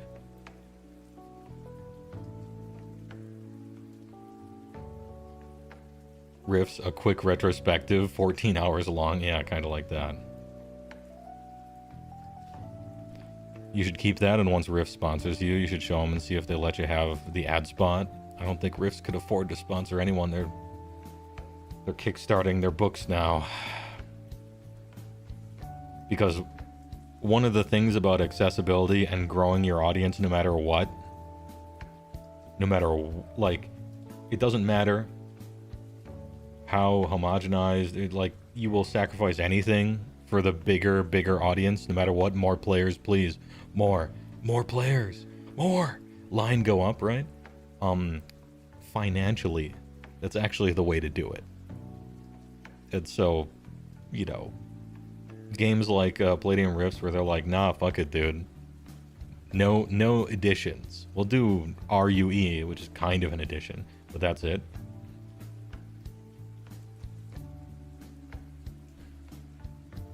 A bit antithetical, but any chance your merch store can make big hats in dad cap style? I think it can. I'll look into it. Snapbacks make you look like a middle schooler. Yeah, I'll look at. Somebody else wanted that too. Phaser Rune, thanks for the $5.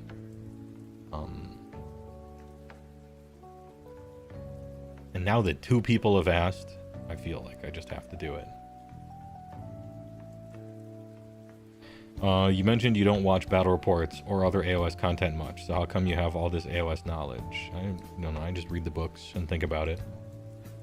Not going outside's a big one. I mean, I'm not like crazy knowledgeable about AOS. I'm okay. I used to be more knowledgeable about it before.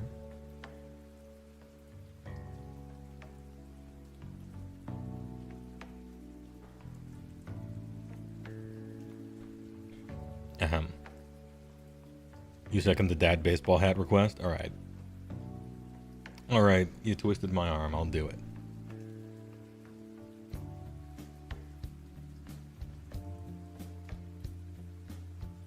Having that barrier of entry to game systems creates more die-hard invested fans, but also keeps the game's growth down. Yes, it does. So it's just a trade-off, you know. Do you like spicy, authentic tacos for taco enjoyers, or do you like mild tacos for normies, you know? And for some reason, eventually, you gotta choose between those two.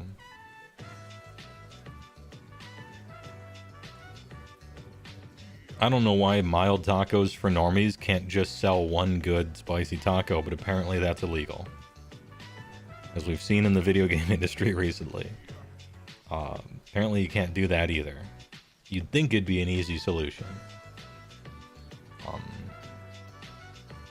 Make the slop phone game, you know, money printing bullshit game. Achieve infinite money glitch. And then just make $10 million high quality games as essentially a write-off. And collect some awards for your studio. Or publishing company. But I don't know. Again, I'm not a businessman, so there must be some reason no one does that.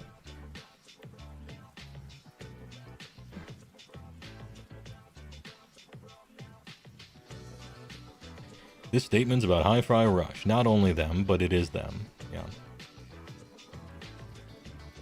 You're really looking forward to your new faction focus vids in 4th, assuming you're planning on it anyway. Yep. I'm trying to get a voice actor for it.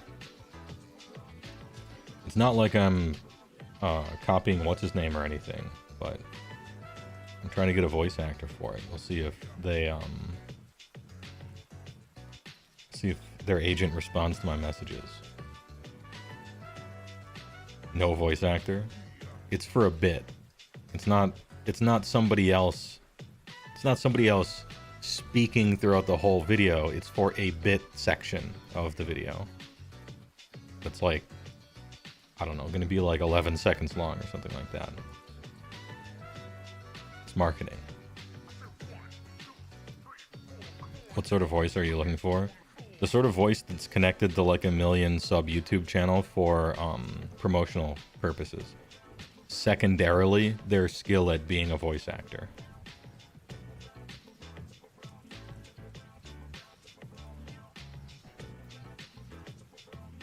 Any company that goes public should not be surprised by big corpo fuckery. Yeah, I mean, that's how it works. So Gianni Matronano, he's good. He does good work. I like that guy. Very funny. I like the cut of his jib. Among other things. Twitch Prime. Ruboy Das, thanks to Prime Gaming. Appreciate it. 28 months. Just AI voice Bobcat Goldwaith. I don't wish to. AI voice stuff is creepy to me. I don't know how to describe this. I'm probably just weird about it. But yeah, AI voice stuff is strange to me. It's like necromancy, kind of. Digital necromancy. But not in like a cool way. In a little bit of a spitting on someone's grave sort of way. Dylan! You son of a bitch. Oh. Dylan. You son of a bitch. TBL Hobbies, thanks for the rating party of 20. Appreciate it. Thanks for being a big raider. Nice raid. What were you guys working on this fine evening? I myself, as you can see, am going for a walk in the jungle. Just talking about Age of Sigmar, among other things. Praz D, he might be too big. He might be too big time. Praz D is a professional. He was in God of War, among other. I don't know if I can afford him. He's good though. The man's a professional. Ever seen One Crazy Summer with Bobcat and Demi Moore? Probably, but it would probably have been like the chances of me having seen it while it was just on TV at some point is high, but I couldn't tell you if I've watched it on purpose. Probably not the type of answer you were going for, but you know, anyway. Hatsune Miku? Oh, maybe that's okay. Maybe you could, you know, a little known voice actor, Matthew Mercer. I'll give that kid a start. I don't know. He could really go places, that young kid. I think he's got a bright voice acting future ahead of him, if he chooses to reach out and capture it. Raider from TBL Hobbies, you were building a War Master Titan for Legion Imperialis. Talking about painting with oils and assembly techniques. Nice. Had a pretty great night. It's good to hear. Thanks for the raid. I appreciate it. War Master Titan for Legion Imperialis. I'm mostly an Age of Sigmar guy. Is that 40k or is that 30k? Because to me, as an outsider, it could be either. But I know what the big robots look like.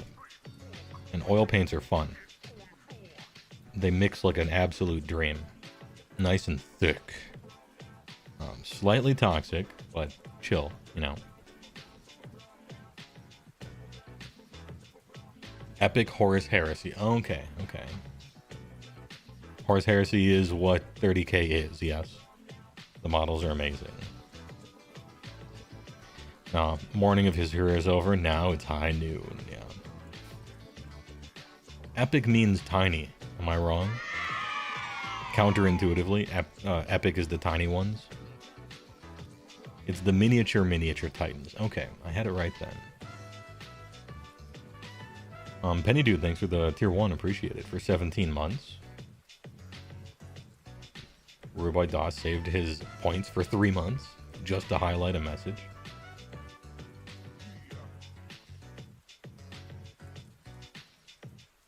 Anyway, TBL, I hope you had a good stream. Thanks for the raid.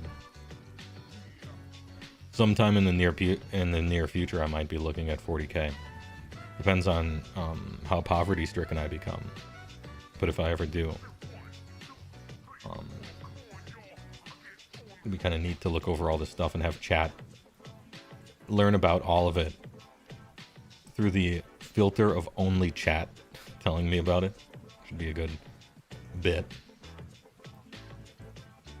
Is AOS in such a bad state? Hey, well, we'll move to 40K. No, I don't think that's it. AOS is in a fine state in a grand scheme, you know. It just depends on how poor I am, you know. I'm one medical malpractice suit away from having to do 40K content. You know, the car accident, something like that. Oh shit, it's time to pretend I like 40K. Bricky collab imminent. Please. Oh man.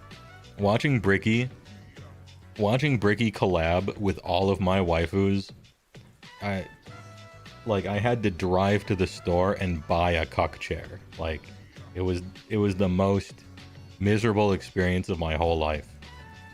It was awesome. So hilarious. Like, goddamn, I picked the wrong game. Holy shit. Unbelievable copium. It was like the meme where he's like, "Oh Lord, I've seen what you've done for other people and I want that for myself." Slams. Yeah, it should have been me, not him. It's not fair. And the worst part is, he seems like a really nice guy who does good content. Nice looking guy too. That's the worst part. The worst part is he's a good looking, youngish, straight back, good posture kind of guy, makes good content. That's the worst part.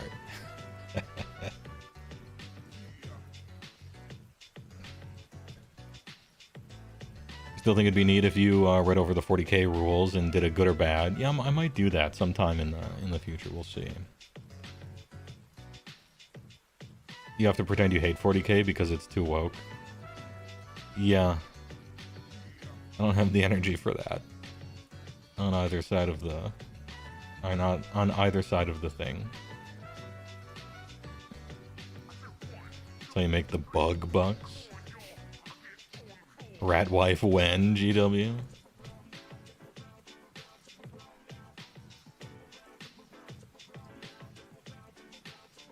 We need him to do a guest episode with you over an intro to AOS or a one-off episode. Yeah, maybe. Dude, maybe I should do what you're supposed to do with streaming and, like, market. Do a collab, you know? I'm supposed to take this seriously, right? Maybe I should consider stuff like that. That's what people do. Seems to work out well for them when they do. Just put a Space Marine in the thumbnails, double the views. Should we do that? Alright, so the Monday stream, I'm going to put a Space Marine in it for no reason and have no explanation. It's just going to be in the thumbnail. But the entire stream, we're just going to be talking about Age of Sigmar and walking, playing Sega Dreamcast a little bit. And I'll see if the needle moves at all. This will be an ongoing experiment. I think I'm on this. I'm in on it. The Space Marines, yeah.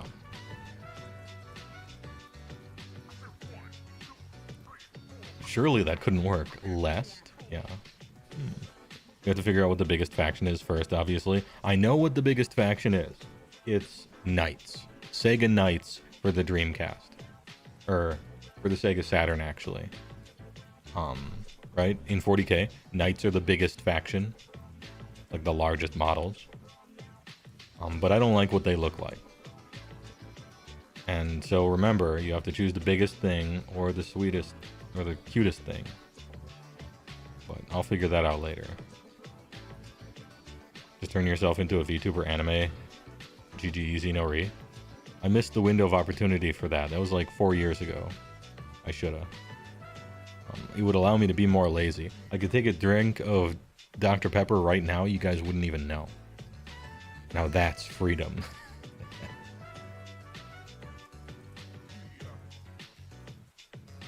Didn't Vince just talk about wanting to get you on Warhammer Weekly? I'm not sure.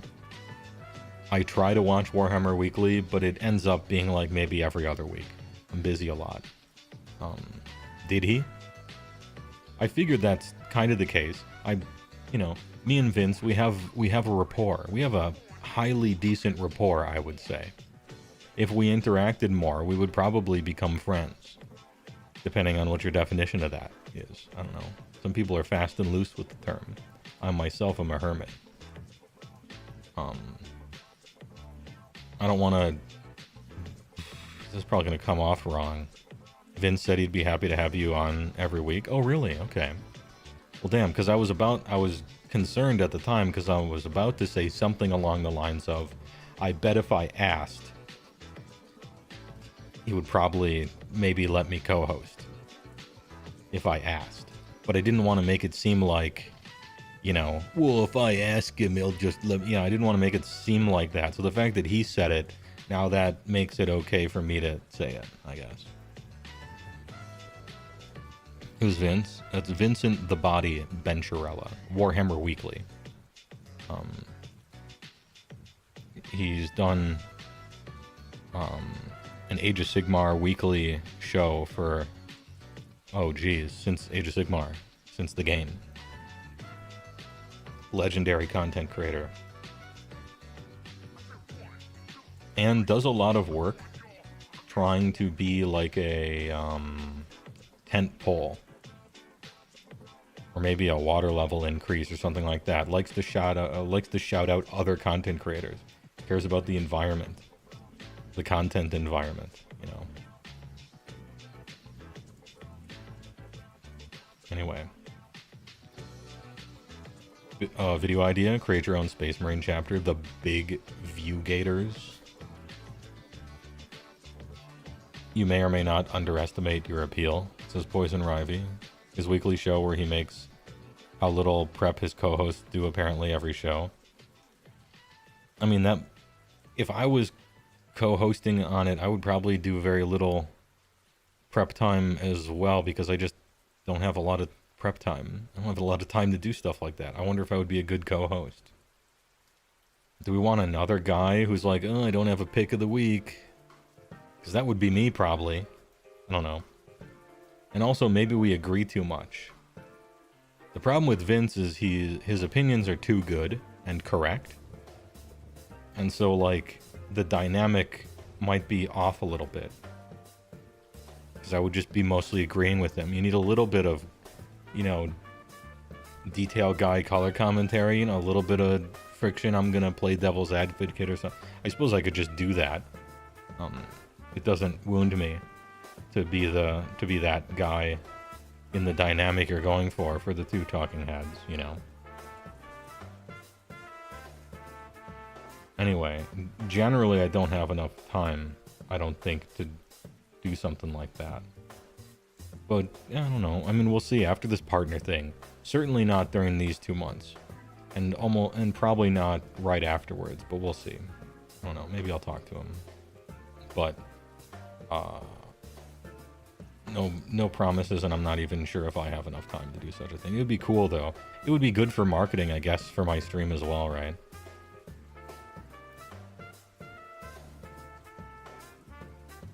Vince is just going over the rolls, and you're like, damn, that's crazy. Every 30 seconds, yeah, I could give him the...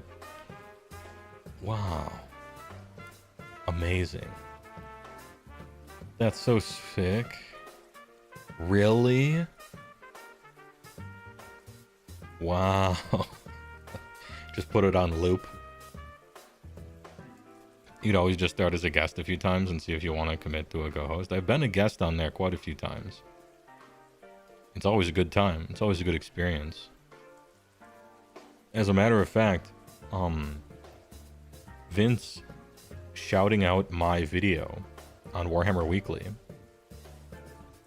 my first video about Age of Sigmar ever, was the reason why I became, like, anyone ever knew me, right?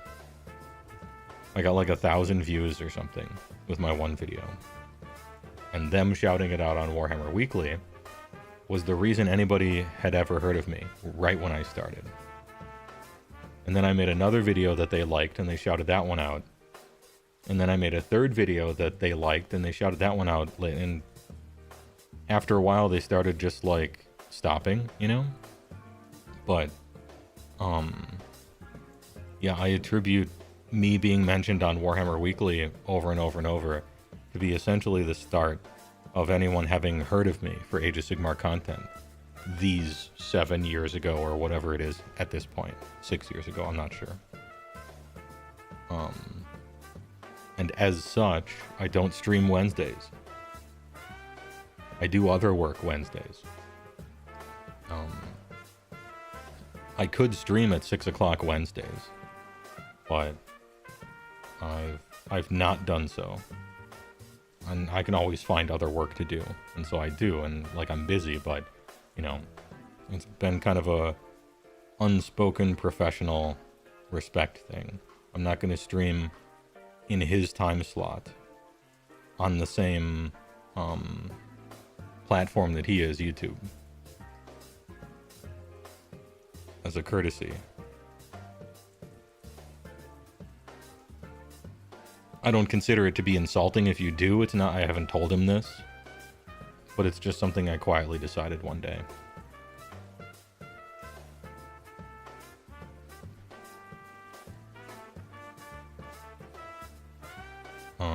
Vince is just going over the rules, and you just... Oh, wait. Warhammer Weekly is the best show, and HeyWoah is a perfect fit. Every time you guys do collabs, it's your favorite.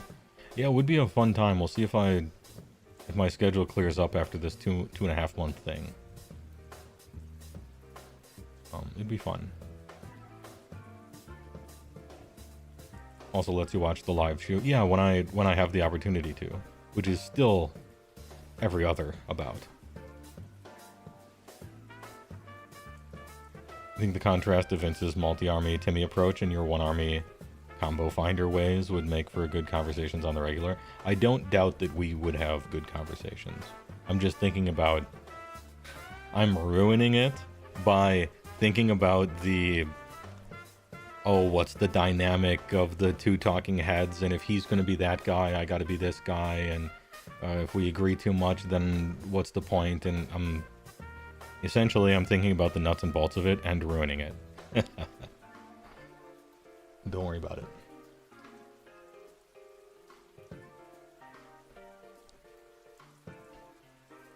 Like, Tom isn't nearly that contrarian in real life, but I'm sure people know that.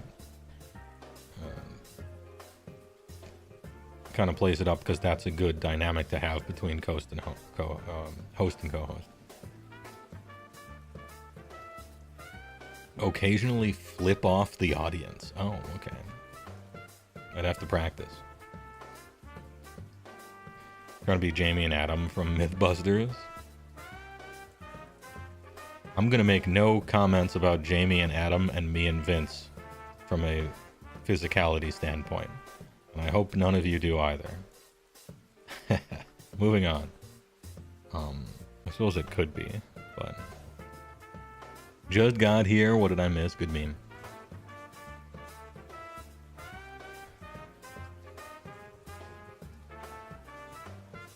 The old Laurel and Hardy. You heard in real life those dudes hated each other?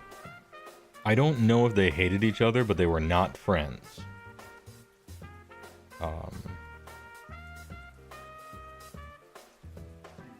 Kind of like Penn and Teller. Penn and Teller, as far as I know, are not friends. They're simply, it's business, and that's just how they handle it. From what I've heard. Get a beret that says big. One of those, like, U.S. flag bandana do-rags. Says, like, big on it. Wraparound sunglasses.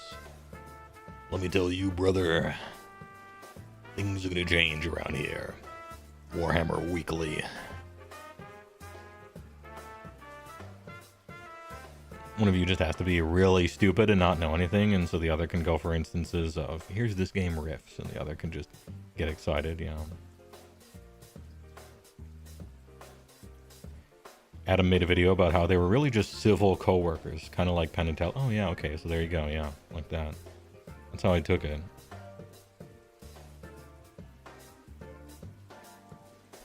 Penn and Teller like each other. They just don't really hang out much outside of workout. Yeah, I don't mean that they're adversaries or anything. It's just they're co-workers. They're professional.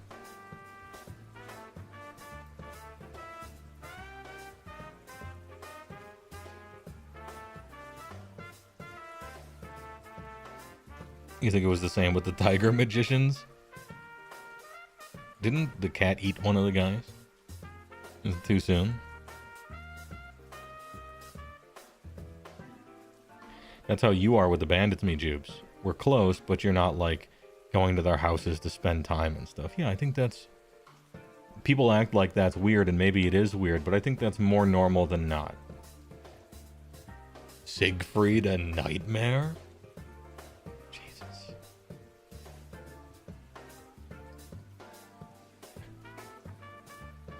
Yeah, but how many spells can Penn and Teller cast or unbind a turn? Penn can unbind 2, Teller can cast 2.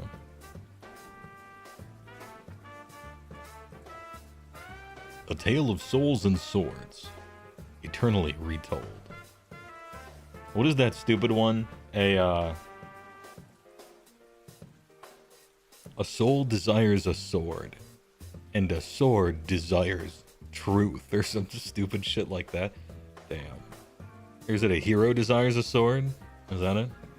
That a sword desires. And I was, in my head, I'm like, a hand to hold it? Truth. Oh, shit. Yeah, no, yeah, I guess truth. That too. But also a hand, I guess. I don't know. I was thinking about that the wrong way, I guess. Anyway, I'm cutting the commercial. BRB. Hello there. I'm Mr. Cream. AC Penny. When it fits, you feel it. So big you gotta grin to get it in. Once you pop, the cream don't stop. If it doesn't get all over the place, it doesn't belong in your face. Deliciously hot, dangerously creamy. The juice is loose. She wanted to remember the love they shared for Cream. Sometimes you feel like a nut. Stuffed 5 ways. So my family's looking for beef. Now that's what I call Cream, yeah. Because I'm good enough, I'm smart enough. And I am the cream. Then why do we call it big? Because big things go into it. at the Men's Warehouse. You're gonna cream. I guarantee it.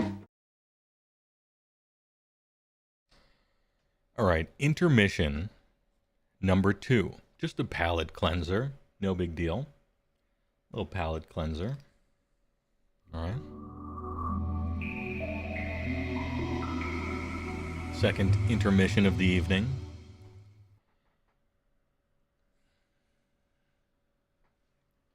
A little Creamcast. This is what that piece of ginger is on that square plate you're eating sushi off of that no one ever eats. And I don't either, because pure ginger is kind of not big on it, really. All right. We beat Giga Earth last time, if you recall. We defeated Giga Earth. What about Area 2? Live hacking?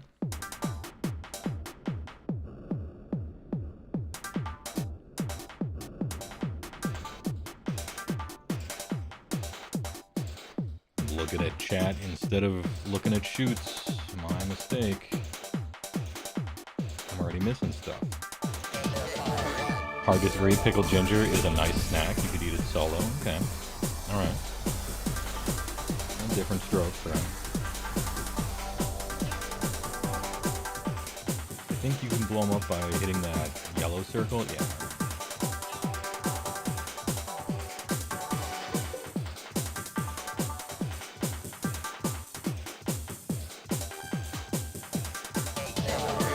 Oh my god, he's doing it.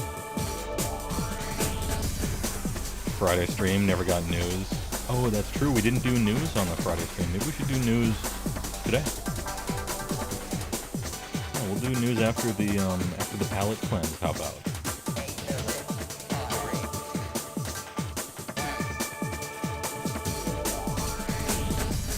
I forgot the stream exploded because of solar waves before that one. Speaking of solar waves.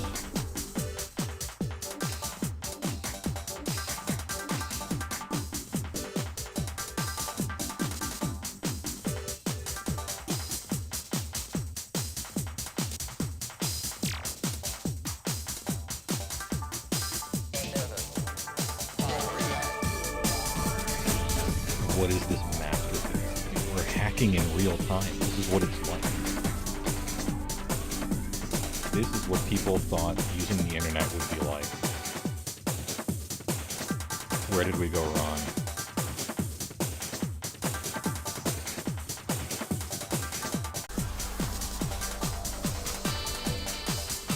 Oh, to make shields, you gotta hit them right away. Okay.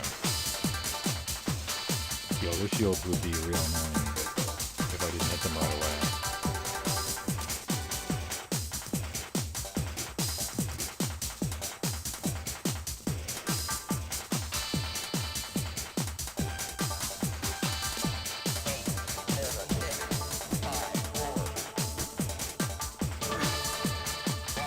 Those points.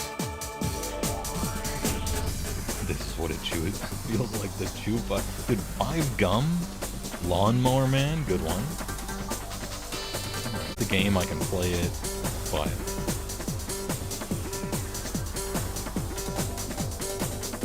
it was that game with the sick art that we were like looking for that one time.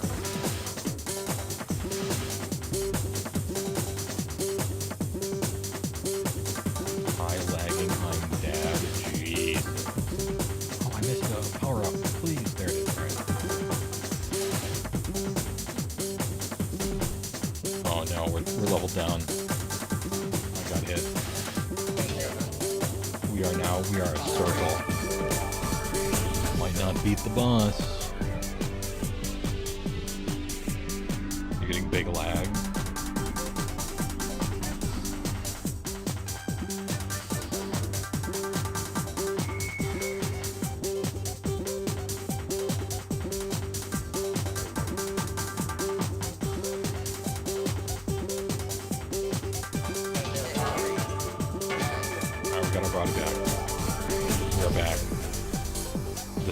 Can't handle the highest fidelity graphics humanly possible.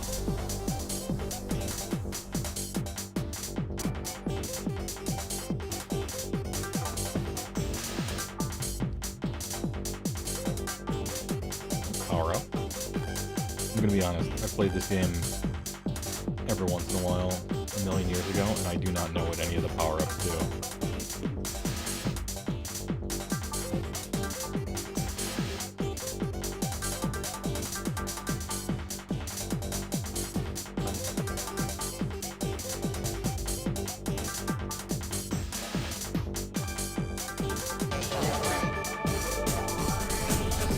Robo Warrior, thanks for the follow, appreciate it. We're just in a palate cleanser at the moment, in between talking AOS. You gotta mix it up a little bit. I found Dreamcast games are very nice for that. Whole shield thing.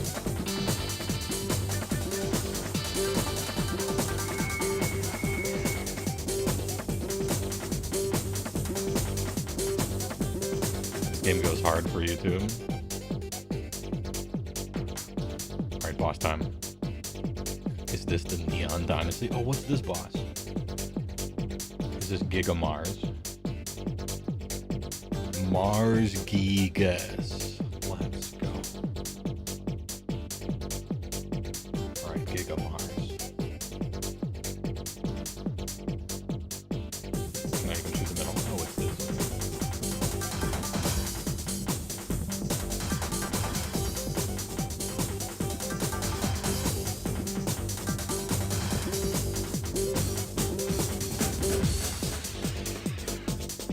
Oh, it envelops you? Okay. Sick.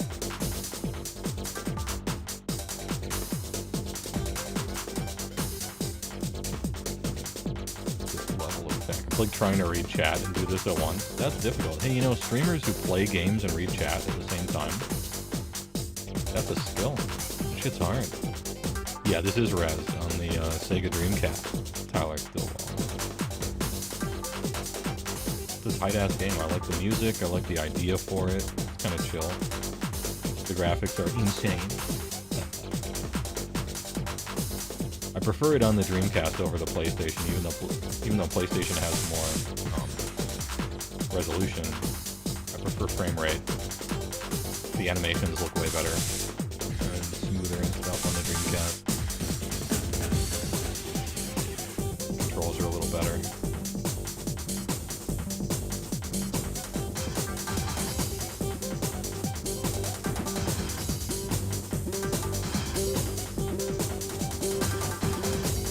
you guys have any suggestions for stuff I should look for? As far as old video games to play as 15-minute palate cleansers in between walks and news and stuff, drop into Discord. I'm all ears. Some call it ADD, some call it multitasking. Yeah.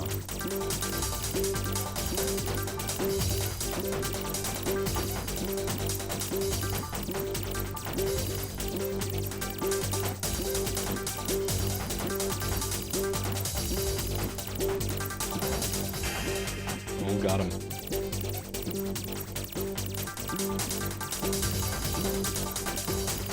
This part is difficult. Like, if you screw this part up, you super die. It just kills you.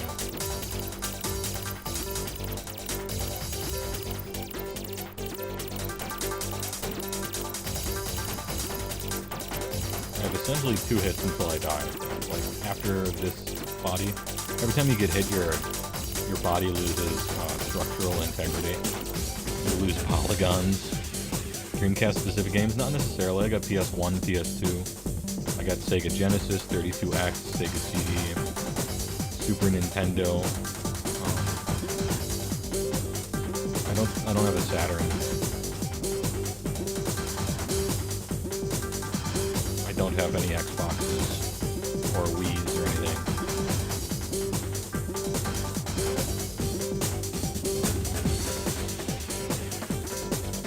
Is this the hit movie? Jet Set Radio? I do got that. That's a good one. That's a great suggestion. I didn't do a lot of damage this round. Oh, it's getting blasted.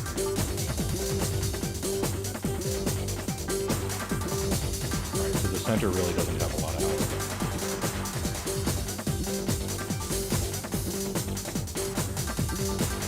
They become giant silo circles.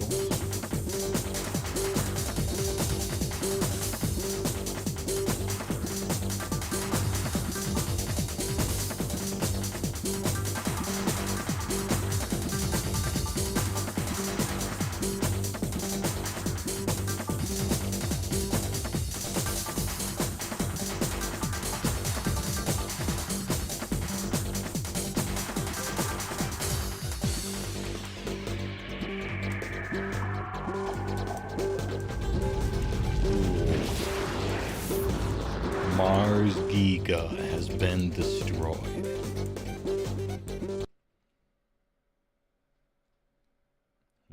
%. Game over. User wins. Game over. User wins.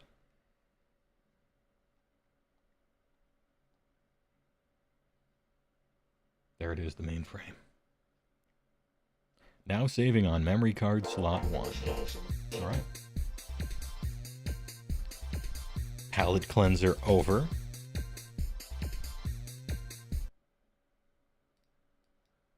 Shall we bring up the news?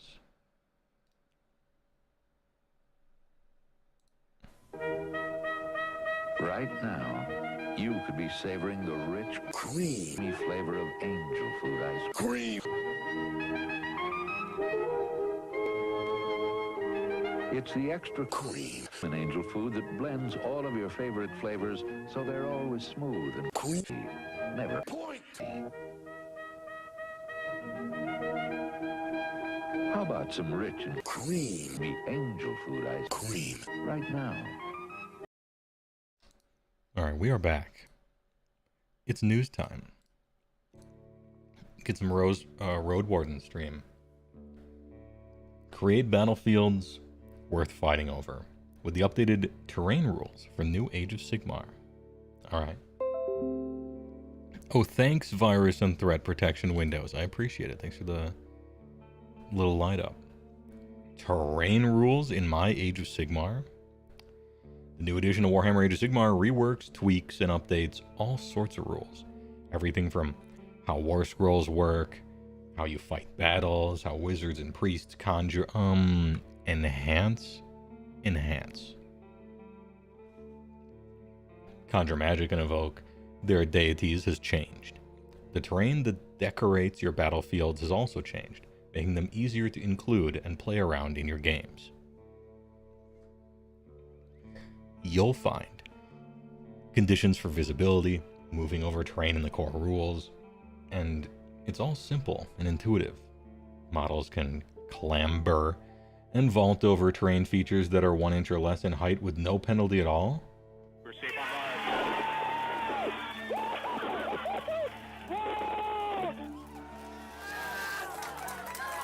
Okay, so is it telling that when they tell me that I can ignore terrain, that's when I'm happy? Like I'm so pleased that I get to ignore terrain because it's just annoying? Anyway, any move over terrain taller than 1 inch must count the vertical distance as part of their move. The entire vertical distance or sans 1 inch? Open question, maybe. Units and models can no longer finish a move mid-climb. Oh, no wall hacks anymore. So could it be that you just have to go around now? If you're a dwarf, if you are a dwarf staring at a 3 inch tall wall, you got a 4 inch move, you literally have to walk your ass all the way around it. Hey, that's the kind of huge disadvantage that they know going into writing the dwarves' rules. And also, technically having your guy be somewhere that he just can't be, and everyone at the table has to pretend and remember exactly where it is and put a dice there. Oh, I'm 3 inches up this wall. Yeah, that was kind of dumb. Just go around it, forehead, right, I guess? Yeah, I think this is fine. Once again, if you have flying, that's so good. It's so good to have flying. But they can now choose to jump down from terrain instead of climbing, landing on a lower level or on the floor. This ends the move. This kills the grab. So much for my magnetized walls. Actually, good comment. So a dwarf doesn't actually get stopped by a 3 inch, right? Because he goes 3 inches up and then they jump down. Fair. So it would be whatever, 5 inch wall, we'll say. And most terrain is only 4 inches tall. Right? I think in AOS, at least official terrain. Foxhammer, thanks for the follow. Appreciate it. In the benefit of this type of edition refresh is you write the base rules and then the benefit of it is the same benefit that you should always have at all times, which is you're writing all the rules at the same time, right? This is overpowered as it pertains to game design. You get to write all the different armies at the same time. So you're kind of on the same page with all the different armies, which is kind of nice. Yeah, this is great. Good biz.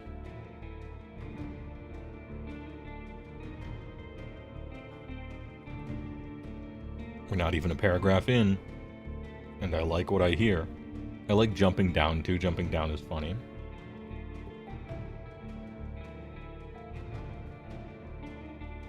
I see that you can choose to jump down, so it's not a must.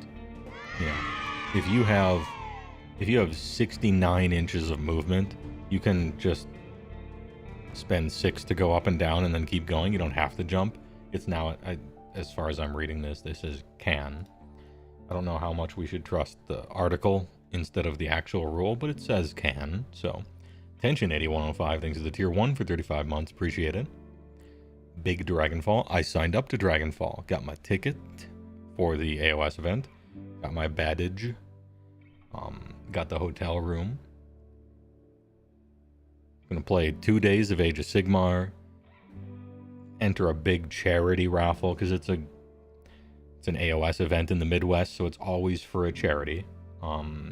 Something to do with cancer kids or school kids, some kid thing. Good cause probably.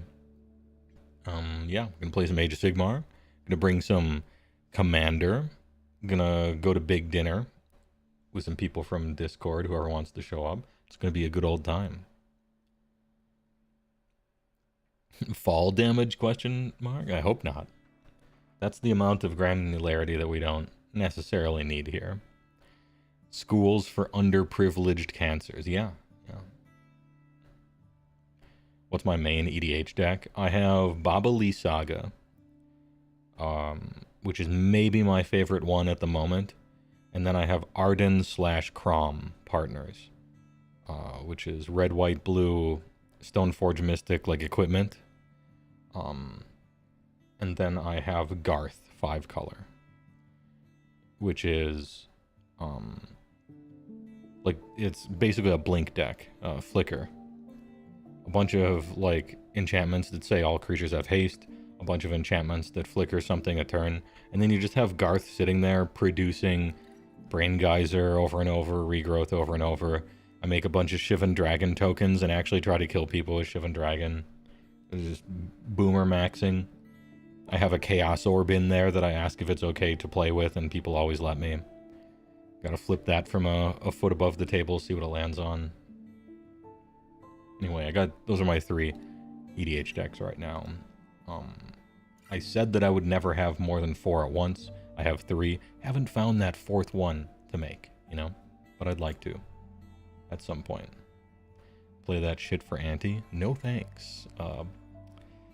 Turns out it's worth a lot more than when I bought it. Not trying to give it away. Hey, a Sunday stream, Vorpal Chill. Your AOS card video really made you want those cards as a Cruel Boy and Sultai main.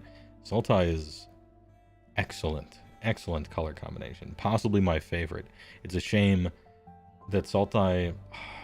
I don't know. I can't find a Sultai commander that I want to really build a deck around. Which is unfortunate for me, I guess. Do you play Pauper EDH at all? No, that would take away most of the fun for me.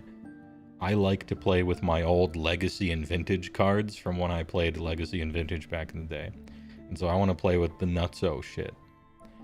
I'm not making CEDH decks, to be clear. I'm just playing with Legacy interactions. That's all.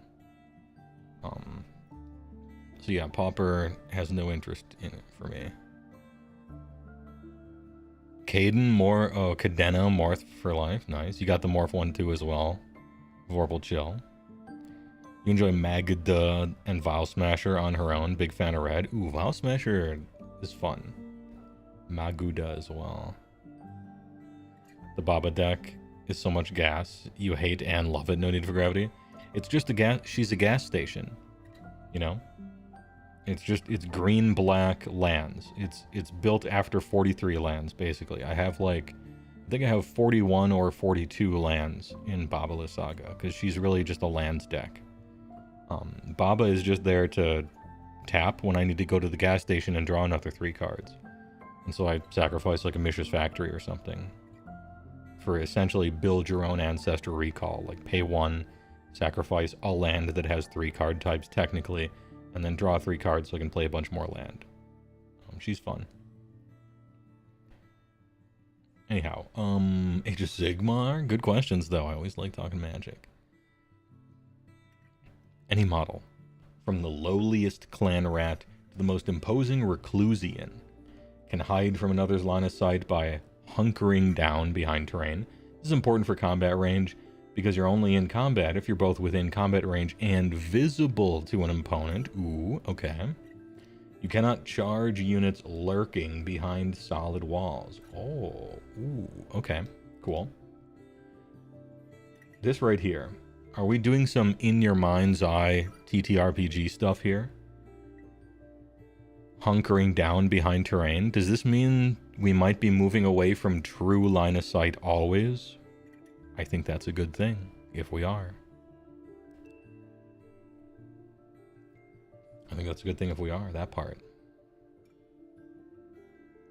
You haven't played in years, but you still have an intact OG Betrayers of Kamigawa deck sitting in the wings somewhere. Oh, the one that had Umezawa's Jite in it. That was a good buy at the time. That one equipment was worth more than the deck. The Terrain Advanced Rules module features more in-depth rules, including a table with the 5 universal abilities that define what your scenery pieces do in games. Each terrain feature has one or more of the following passive abilities. Okay, here it is. We got the 5. So, terrain features, universal. This is just what they do. Cover. Subtract 1 from hit rolls for attacks that target a unit that is behind or wholly on this terrain feature, unless that unit charged or has the fly keyword. Okay, can't take cover if you're flying. Can't take cover if you're winning or charging. I like how it's behind or wholly on. And so, if it's in between, that's kind of nice. I appreciate that part. Subtract 1 from hit rolls. This isn't +1 armor. This is -1 from hit rolls, which makes a lot more sense to me. It's harder to hit. It's not that your armor is better, you know, fair enough. Impassable. Models cannot move across, be set up on, or end moves on any part of this terrain feature. Okay. I'm assuming you can still fly over it, but it doesn't say that. Maybe it says that in the fly section. However, up here it said you can fly over cover. And down here, the fly keyword is talking about for obscuring. Could it be that impassable stops flying as well in 4th edition because they don't mention it here? Interesting. What does behind mean? So, a unit is going to be targeting your unit. So here's that unit, and here's your unit. If from the perspective of this unit, you are behind terrain, as in there's terrain somewhere here, then you're behind terrain. I'm assuming it means in between, more so than behind. But that's my understanding, at least before finishing this article.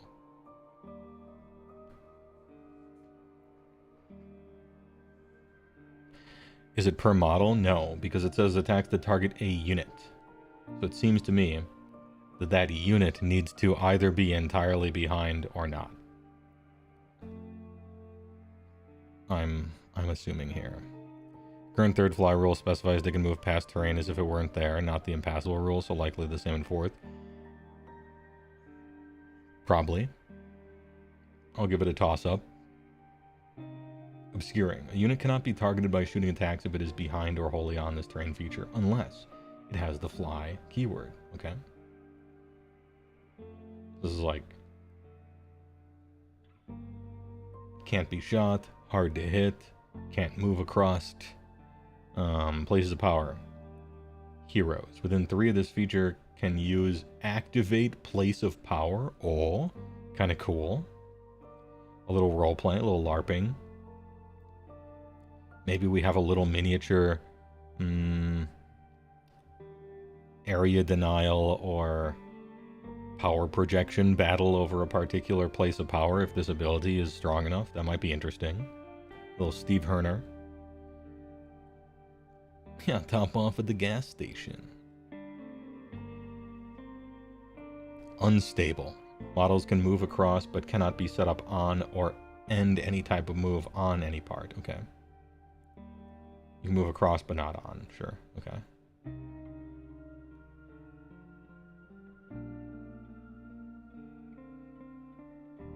That seems like kind of similar to impassable. Like, you can obviously move across unstable instead, but... okay.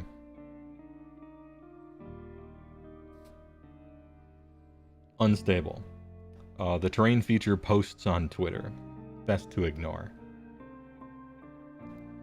This is greatly simplified from the previous system and focuses on clear codification that's fair for both players. Cover offers your units a modicum of protection unless they're fresh off a charge or flapping around in the air, and there's no restriction on how far behind a piece of intervening terrain a unit needs to be to benefit. Yeah, alright, so it's what I thought. It just has to be in betwixt, intervening, simply in between. Impassable and obscuring terrain presents challenges for movement and visibility on the battlefield, while unstable terrain is commonly applied to anything from ruins to debris. You may clamber over it to reposition, but you can't end a move on it. It's wobbly. Oh wait, hold on. I don't have a big brain button to press anymore, but I just got it. I'm a genius. They invented these while looking in real life at a table at the GW office with all of their official terrain that they sell on it. And so as they were looking at that real terrain on that real table, they pointed at some of it and they're like, you can't actually fit a model on top of that part or on top of that thing. Okay. So we're going to come up with something called unstable. You can move over it, but you can't stand on top of it, because in real life you can't put the guy on top of it. So the rules should reflect that. I did it. I solved the puzzle. 7 million IQ. Anyway, places of power. Provide an action that lets your heroes tap into arcane energies. How much do they tap for? How much mana? Unlocking their casting, chanting, dispelling, and banishing. But oh shit! So just a fuckload of stuff. At the risk of being overwhelmed by energy and suffering mortal damage. Oh, I thought this was the... Okay. Somebody posted on Twitter about this. I thought this was... I was scrolling past it real fast, unstably. And I thought this was the Lumineth one. This isn't the Lumineth one. It just uses a copy-pasted version of the Lumineth's waterfall. I see. Okay. Okay.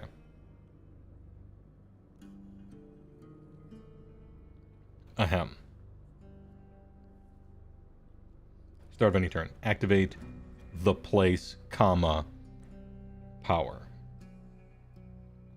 Damn, this shit would be so cool if instead of place of power, it was place of Japan. Start of any turn. Pick a friendly hero within 3 of any places of power to use the spell. Okay, so you don't get... If you have 2 places of power, you don't get both. That's unfortunate. Roll a die. On a 1, inflict D3 mortal damage on the hero. On a 2, it's a wizard or a priest. Add 1 to casting rolls or chanting rolls. If it is not, they can use unbind or banish, as if they had wizard 1. Cool. Okay. So it is a place of power. It gives you power. It either gives you unbind, banish, wizard 1, or +1 to cast or chant. +1 to chant seems like a lot stronger than +1 to cast. Percentage chance of success wise. Some say twice as much. Dadbod Napgod, thanks for the tier 1, appreciated on Twitch. The only mystical terrain rule they kept is the only one people remembered to do. Yes. But it's not necessarily the only one they remembered to do. It was the only one that mattered at all. I'm okay with this. Me standing next to the hot dog stand. Alright, right over here. Bring that relish. Core Rules and General's Handbook both contain a Citadel terrain list, which includes a list of terrain features, old and new, with associated terrain type, size, and number of pieces each feature should consist of. I thought this was cool. I like how we talked about this before in 3 news articles ago, but I like that they tell you where to put stuff and how big it should be. And that it is, it's a mirror image, right? It's the same on either side. It's less work for TOs. There isn't an awkward thing where the players or like the person who showed up first can just kind of move stuff, and then maybe it's awkward. They don't want to tell them to move it, but maybe they're Sylvaneth. Just like, here it goes. This is where it should be. I like that. Device? No thanks. I got plenty. In fact, I just kicked one. Shit sucks. Alright, and then they give, here's a key, small, medium. Places of power, small, medium. Area terrain or obstacle. Scenery pieces per terrain feature. Oh, look at that. We got all this stuff here. Small, large, medium. Cool. Cool, man. 2021. They're letting you know what book they took it from. I don't know why that would matter, but alright.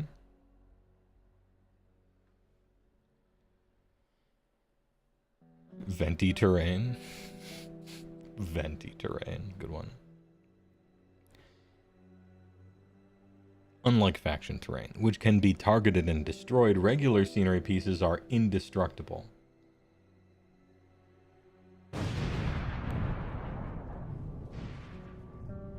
Hopefully somebody gets to blow that up. I hope that's not universally true. I want some Sons of Behemoth and Stonehorns to be able to actually blast terrain. Instead of, yeah, Dark Steel Citadels over here. But okay, fair enough, you know. So you will have, always have to factor them in as you maneuver around the battlefield while you contend for objectives. There may be some cases where a unit has barricaded themselves upon a terrain feature to secure line of sight within their ranged weapons, or simply provoke the enemy with taunts. We're looking at the Gloomspite Gits here. Can we look at the Gloomspite Gits here, though? Like, can we see the index? Maybe next week? Even if there's no room for your unit to get up there, too, you'll still be able to charge them so long as you end within a ½ inch of the terrain feature instead. Ooh. Oh, pardon me. Doesn't normally happen. Even if there's no room for your unit to get up there, you will still be able to charge them as long as you end within a ½ inch of the terrain feature instead. I like that. That's kind of nice. That's sick. Good. Isn't that just faster? Fast and easy, quick and easy? I mean, you still need line of sight, so chill, right? But not bad. You just want the faction index basics already, so you can make an informed decision about what army you want to drop money on. Start hacking the supports.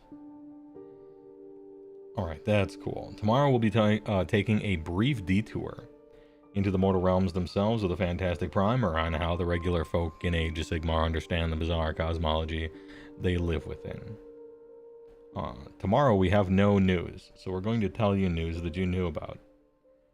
And next week we'll be revealing absolutely everything that comes in the launch box at the Mortal Realms Reforged event broadcast from the U.S. Open in Dallas, Texas. Alright. And we'll be live for that, for sure.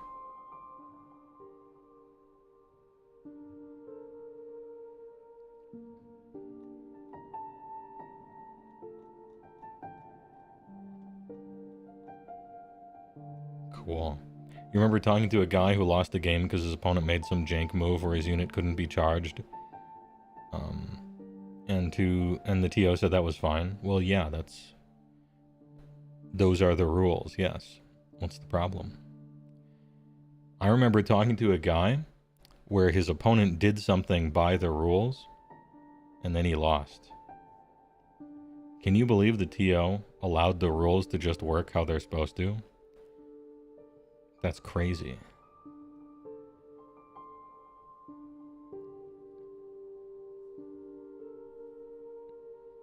I disagree. Let's roll off D6s. Yeah, true.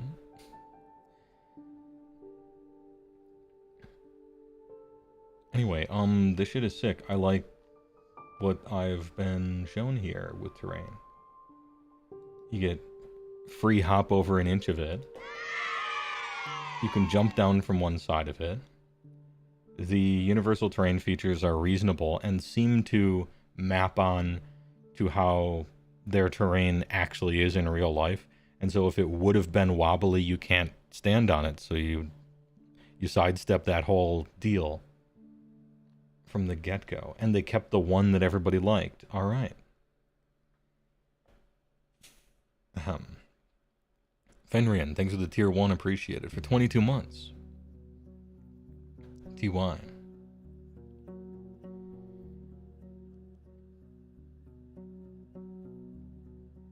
Passable obscuring, unstable, having the things in between like that. That's a good one. Terrain looks cool. Visibility is good.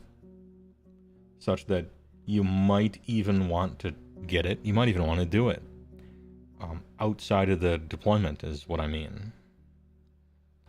And I really like, I don't know, they didn't explain too much of it here. There's some question marks for me. But having somebody like in or on terrain, and you just have to like, look, get within a half inch of the terrain itself and just fight. Just fight. We'll deal with it. I like that. Snappy. Keep it snappy. We're speeding it up. Damn, we might get a game of Age of Sigmar in under 2 hours. Can you imagine? I can't, actually. But it's a good goal to have. Yeah, it's fiddly shit that doesn't matter, yeah. And the whole, like, stopping, climbing halfway up and just holding it there, and, ooh, here's a die where I'm technically representing where I used to be, get it out of here. If you physically can't stand on it, then it's probably unstable and the rules don't allow you to stand on it anyway. I think this is a rather elegant solution. If you can't do it in real life, you can't do it in the game. Which makes a lot of sense when you say it that way, right? Anyway, good work. 5 out of 7. I like it. Not bad. Balancing your wizard on top. Hold on, I'm gonna put it right there, and then I'll put a little dice underneath it. Please. Chill, it's fine. Just fight guys next to it. If it sits, it ships. Easy. Anyway, chat, thanks for showing up on this impromptu Sunday stream. And we did get attacked by some solar lasers, but we persevered, and I appreciate it. Thanks a lot. I'm gonna go eat big dinner. How did you like... Oh, before I go, how did you guys like the interludes? I tried something new here, where we're walking and stuff, but there's like a palate cleanser, and here's exactly like 10 minutes maybe of like some ancient game or just something, you know? Do you think it's too different than Age of Sigmar? Like it's a clash, or is a palate cleanser fine or no big deal? I don't know. Let me know what you think, either here or on Discord. Regardless. It's just like neat. Yeah. Anyway, TY for watching. Stick around if you want to be a part of a raid. I'm going to do that on Twitch for the YouTube viewers. TYVM. And thanks for watching. I'll see you tomorrow for more news, more walks. And I can't push the button yet because I have to end YouTube stream before I click the outro because of DMCA. Imagine.